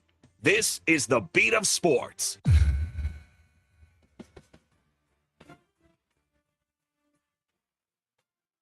NFL preseason first full weekend gets underway tomorrow. So I want to ask you something, Chris. Okay. 2 different things here. Mhm. The Vikings chose their starting quarterback, Mm-hmm. Kyler Murray. Yep. Okay. No surprise. What round do you go that if you draft a quarterback, and maybe it's just the first round, and by the time you're getting to year 3, Mhm. that player is not your starting quarterback, that you fault your head coach? And hear me out a second. J.J. McCarthy was drafted in the top 10 by the Minnesota Vikings. Mm-hmm. Okay? And he was a hot pre-draft riser. Right? Mm-hmm. And the Vikings draft him. The guy that was in front of him is no longer in Minnesota. He's got a Super Bowl ring, right? Why isn't it their head coach's fault? Meaning, development of quarterbacks. And I saw this that somebody posted yesterday about the number of different guys. Justin Fields got benched. Anthony Richardson benched. Kenny Pickett. Trey Lance. Even Will Levis. Like guys that were first-round picks that were quick to pull the trigger on. Would you agree that the head coach of Minnesota is thought to be an offensive whiz kid? Mm-hmm. Why we blame the coaches, though? Why is this not coming from upper management who's having the team draft these quarterbacks who turn out to not be good, or blaming the scouts? This isn't 100% on the coach. Well, a couple things come into play here. All that's correct about the people that are part of it. But do you really think the Minnesota Vikings drafted J.J. McCarthy without their head coach knowing? No, I'm sure he knew. Well, then some of this is on him. Well, it's also not Kevin O'Connell's fault that J.J. McCarthy's hurt all the time. I understand. He missed his entire rookie season. He missed 7 games last year. But part of this also is we pull the plug on guys. Look, if the Raiders make the decision with an offensive head coach, if the Raiders say, listen, we drafted Fernando Mendoza to be a quarterback for the next 12 years. This isn't one of them. He's not ready to be a starting quarterback then. Why'd you take him one? Because we think he's going to be really, really special. We think for our team right now, we've got a veteran quarterback. We hope to play better. We're not going to tell you that we don't expect to win the Super Bowl, but we don't expect to win the Super Bowl. And he's going to learn. He'll play in the preseason. And we're going to have him to be as ready as he can, but he's not going to be our starting quarterback at the beginning of the season. I can't tell you that he won't start at some point, but we're not rushing him to play. You know, it's funny. We praise the Chiefs for what they did with Patrick Mahomes. Who's duplicated that? Who's done the same thing and had success where you weren't under the pressure to say, I got to play this guy because I'm supposed to play the high draft pick. And now we look back and go, boy, the Chiefs were really, really smart. They had Alex Smith, and Smith was even playing well, and now they reap the rewards of it. So maybe it's GM, it's scouts, it's coach, it's everybody of this pressure to play. And some guys maybe are truly not ready. Just because you're a great quarterback in college, maybe the best thing is if you're drafted early and you're on a bad team, let's not throw this guy to the wolves. Because it happens all the time and guys get beat up. And some make it and a lot don't make it. And you end up with guys that are drafted in the top half of the first round that are done after a couple of years because they didn't perform. Look, we know that the NFL draft is a crapshoot because some guy, Josh Allen, pretty high draft pick. He's done pretty well for himself, has he not? Yeah. Okay, so it's not. They also were patient in Buffalo because he wasn't very consistent when he started. That was the knock, right? Couldn't be consistent. They were patient. Again, with going back to your Minnesota example here with J.J. McCarthy, dude just can't stay healthy. I know, but I think we partly have a development problem in the NFL with quarterbacks. We talked about this every year. We'll talk about it again this year. And I just think sometimes the pressure to play guys, because I'm sure it would be, you can't sit the number 1 overall pick. I'm in the camp of I do think Fernando Mendoza will start every game this season. And you might be right, but I'm just saying it seems really hard for anybody that's got a guy drafted high to say, we're just not going to rush this. And I don't care what you think, because at some point, they're like, hey, the team's 2-7, throw them out there. To that point, I also think it depends on who is ahead of you, quote unquote, on the depth chart, where Kirk Cousins, he's got some success in the NFL, not a lot. Can Fernando Mendoza learn from him? Absolutely. But it's not like Alex Smith had some success, had more success in the NFL than Kirk Cousins did or does. Really?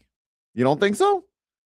Go back and look at the numbers. It's a more pass-happy league with Kirk Cousins, but Alex Smith, game manager. Not quite sure there's a big gap there. I would take Alex Smith over Kirk Cousins. But anyways. I just think you also look at coaching. We're not patient. We don't want to sit guys for a while. Look, I'm guilty too.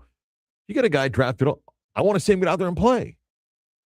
Like, for as much as I rip the Rams for the Ty Simpson draft, I think he's going to be really good because he will get to sit and learn behind Matt Stafford well, that and Sean might McVay. be the best example since Mahomes, because if he sits for a couple more years and learns, yeah, maybe. I don't want to pivot to something else. Look at NFL teams right now, okay? Pull up and look at NFL teams. And of the teams that you think are going to have bad seasons, okay? Tank or not to tank. Now, we don't talk about tanking in the NFL. We're talking about the NBA. Right. But if this is a great quarterback class, where there could be as many as 4 or 5 guys in the first 12 to 15 picks, okay, teams that would make sense to tank. You want to list them off right now? I mean, I'll just help you now, okay? Oh, I got the standings up. Dolphins, yes. Jets, yes. Browns, yes. No one in the AFC South. No one in the AFC West. No one in the AFC South? Who's the Colts quarterback of the future? But I think their roster's too good for them to I'll come compete. back to that. Go ahead, then. No one in the NFC East. NFC North, the Minnesota Vikings. Tampa's got too good of a roster. Arizona's the other one. Arizona. I'm iffy on the Falcons. Okay. So I think, what's your name? Like 4 or 5 teams? 6 teams there? About 6 teams. Okay, now go back and look and take into account the current quarterback situation and then project the future of that quarterback. And I'm kind of bringing this back like we talked about the Bucs. The Bucs are not going to tank because of the division that they're in and the likelihood of winning the number of games. But teams that likely don't have their starting quarterback 2 years from now on the roster, will you put the Bucs in that category? Correct. Yes. And who else that you would put in the tanking category that maybe are in the same boat, that are middle of the pack? Probably the Colts. The Colts? Maybe the Falcons. Yeah. Pittsburgh. Yeah. Pittsburgh needs a quarterback of the future. Yeah. I mean, that one. And last year, I actually thought that the Steelers might be a little bit better. They made the playoffs. They were a terrible playoff team. If it gets off bad in Pittsburgh, They're not benching Aaron Rodgers. Well, but can he stay healthy? That's one thing in Pittsburgh. Okay. Ready? Home for the Falcons. I'm not doing all 17 games here, but home for the Falcons. This is the Steelers. Yeah, home for the Falcons. Win or lose? Win. At New England. Loss. Home versus Cincinnati. Loss. At Cleveland. Win. Home versus the Colts. Win. At Tampa Bay. Loss. That's 3-3. Saints, Browns, Bengals, Eagles after that. Just in Pittsburgh, proud, great tradition franchise. If your fan base is honest, you need a quarterback. You need a future. He ain't the answer. But they've piecemealed this together for. But I'm just saying, when you get past this is who we are and everything, you don't think he can win a Super Bowl for you. I mean, come on. Stop it. And he's a shell of himself. You need a quarterback for the future. Like, I think, seriously, it seems like the Bucs and the Steelers, and you can throw in whatever category you want, the Colts, like, their quarterback is not on the roster. Right. And if your season goes sideways and it's harder to tank in the National Football League, you want a quarterback. You want the future sooner than later. Yeah. And that's why I think if this quarterback class is supposed to be as special as people think it is, it's not just the teams that are obvious. It's although Carson Beck appears to be the answer in Arizona, right?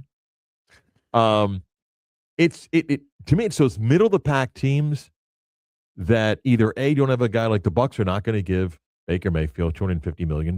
Right. It's those teams that are most interesting. Like if I told a Buccaneer fan today, pick whatever name you want. Dante Moore. What if I could bring you your quarterback for the next decade sooner than later? You say, no, I'm going to ride with Baker because we're going to win a championship this year. Yeah. Yeah. If this and it's going to be interesting to go September, October in college football. Because if the quarterback class emerges as being really, really special, what some teams that get off to that 2-4 start begin to think about. Like, you know what, man, we got to get to the future sooner Can I than ask you later. about another team that could be interesting based on the health of their quarterback? Yeah. Cincinnati. Joe Burrow's contract goes through 2029. If he can't stay healthy for yet another season, do you look to potentially bring in his replacement early? To me, that's more of a draft a guy middle of the draft, 3rd, 4th, 5th round. You know, he's expensive to get rid of, though, the way that comes. I'm not saying get rid of him. Yeah. You're going to keep him through his contract unless you can find some way to trade him. Yeah. But if he can't stay healthy, then at what point do you say, we got to kick the tires?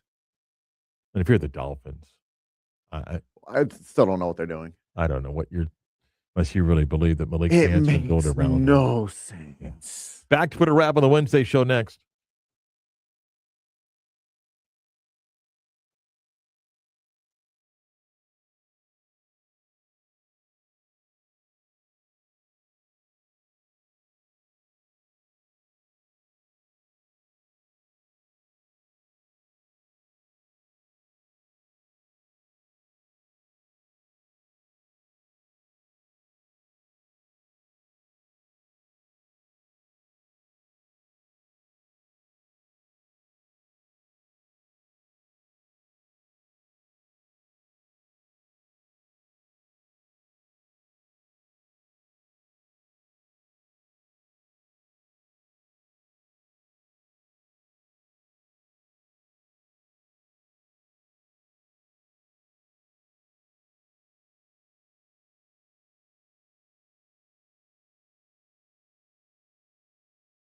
He's on his 4th Red Bull. Did you see Superman? Superman? Yeah. I saw Superman last year when it came out. Oh, Spider-Man. Hey, Mark. Someone wants to know if the Cowboys trade Dak. Oh, I need to put my mic on. What now? What? Someone wants to know if the Cowboys trade Dak if he can't bring him to a Super Bowl. That's for you to answer. He doesn't want my opinion. He wants your opinion. So here's the scenario. If the Cowboys are 10-7, good enough to make a wild card, but don't win the division and go out in the first round, then I think there's more talk about that. But what's he on the hook for? What's that contract for? He's got 2 more years left. Jerry's not going to get rid of him. No. But, I mean, you know what I'm saying? If they're not bad and they're good enough to get in, but don't go anywhere. Well, do you know why Jerry will never get rid of him? It's because they have one of the best offenses in the league. Yeah. I It mean, doesn't matter if they win in the playoffs. The Cowboys are relevant. He's from that guaranteed to throw standpoint. 2 400-yard games. Why? Because every time against the Giants, he throws 400 yards. So that's guaranteed to happen. But he's I mean, sometimes you get blamed when you don't win. That's right? performances in the playoffs. He hasn't performed well in the playoffs. Yeah. Outside of beating an 8-9 Tampa team Right. a couple years ago, and then Here's one for you. Ready? The Commanders go 7-10. is Jane Daniels healthy? Yeah. Then he could look to potentially bring someone in.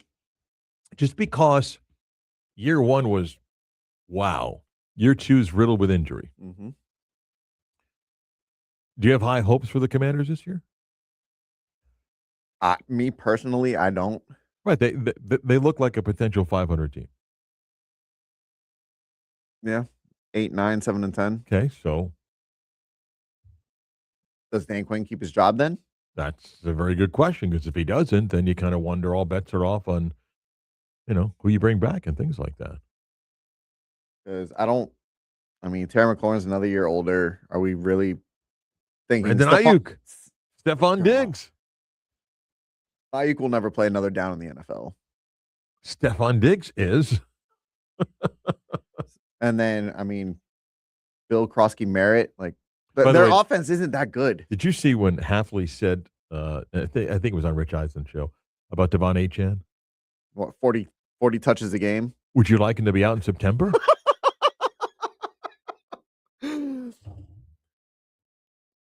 Fast guys are fragile guys often, right?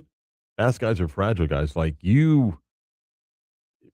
I told you I don't think Jeff Hafley is the coach of the future. He is going to be their scapegoat guy until they bring in their permanent guy. He's their Jacques Vaughn. Exactly. We need somebody to transition this. There you go. 40 touches. That's not going to happen. Come on, man. That means you're trying to hand the ball off to him 30, 32 times a game. Which, again, begs the question, why did you sign Malik Willis? He likes him, though. What, to hand the ball off?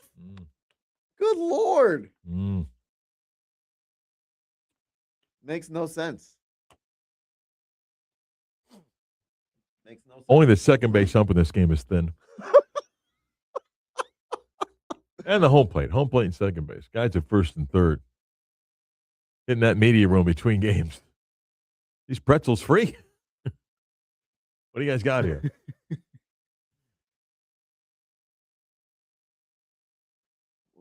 By the way, was at Publix yesterday. Got the haircut yesterday. I was at Publix yesterday. Did you get the meatless turkey sub? No. This particular Publix has a salad bar. Mm-hmm. What do you guys think of the guy that piles a salad bar and as he's going down, he's eating from the... come on, dude. He's pouring stuff into the plastic. He's like eating as he's then adding. That's called stealing. It is, isn't it? Yes. Yeah. That's called stealing. He's like got the lettuce and everything. He's like, oh, wow, egg. Put some egg on here. Oh, mushrooms and eating. And wow. He's not using the same fork. No. Okay. He used the tongs but everything. But it's still like you're eating and then stealing. adding. That's stealing. Yeah. Uh-oh. Missouri goes yard. I think the third base ump looks thin. Daniel Boone All-Stars. How about that? Third base umpire looks thin. You don't roll in to take on Missouri in pool play and think you're walking out of there with a win. Look at this kid. Wow. Yeah. Going deep. Cork bat. Corking the aluminum bats. Yeah. All right. Let's wrap this thing up.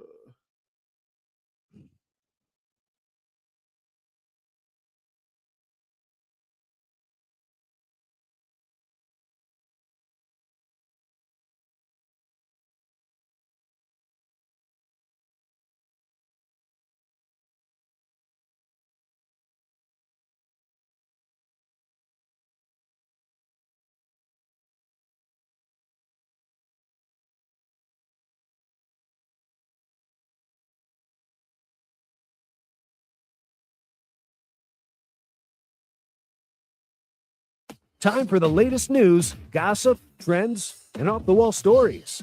Trends. Ooh, That's the craziest thing I've ever heard. Chick-fil-A bringing the chicken and waffle sandwich and the s'mores milkshake starting August 24th.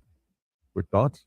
You like chicken and waffles, Chris? Nope. Actually, never had it. What? Never had chicken and waffles. Really? Never had a desire to try it. Well, that may have to be a challenge one morning. Great. You'd love it. Do you like waffles? Yeah, I prefer French toast over waffles, but yeah. Okay. Never had chicken and waffles, huh? You like syrup? Yeah. Oh, that may be a cooking challenge one day. I mean, I'm not against it. It's not like I dislike chicken or dislike waffles, but just never had them together. Miss any of today's program, go where you get your favorite podcast. Type of the Beat of Sports on Demand to get access to the entire show. Go back and watch the video stream on our YouTube page, 96 of the Game Orlando. Click on the logo on the live button. You can watch the video stream there as well. Chris, have a great day. You as well, Mark. Come back tomorrow for a Thursday edition of the program with the Beat of Sports.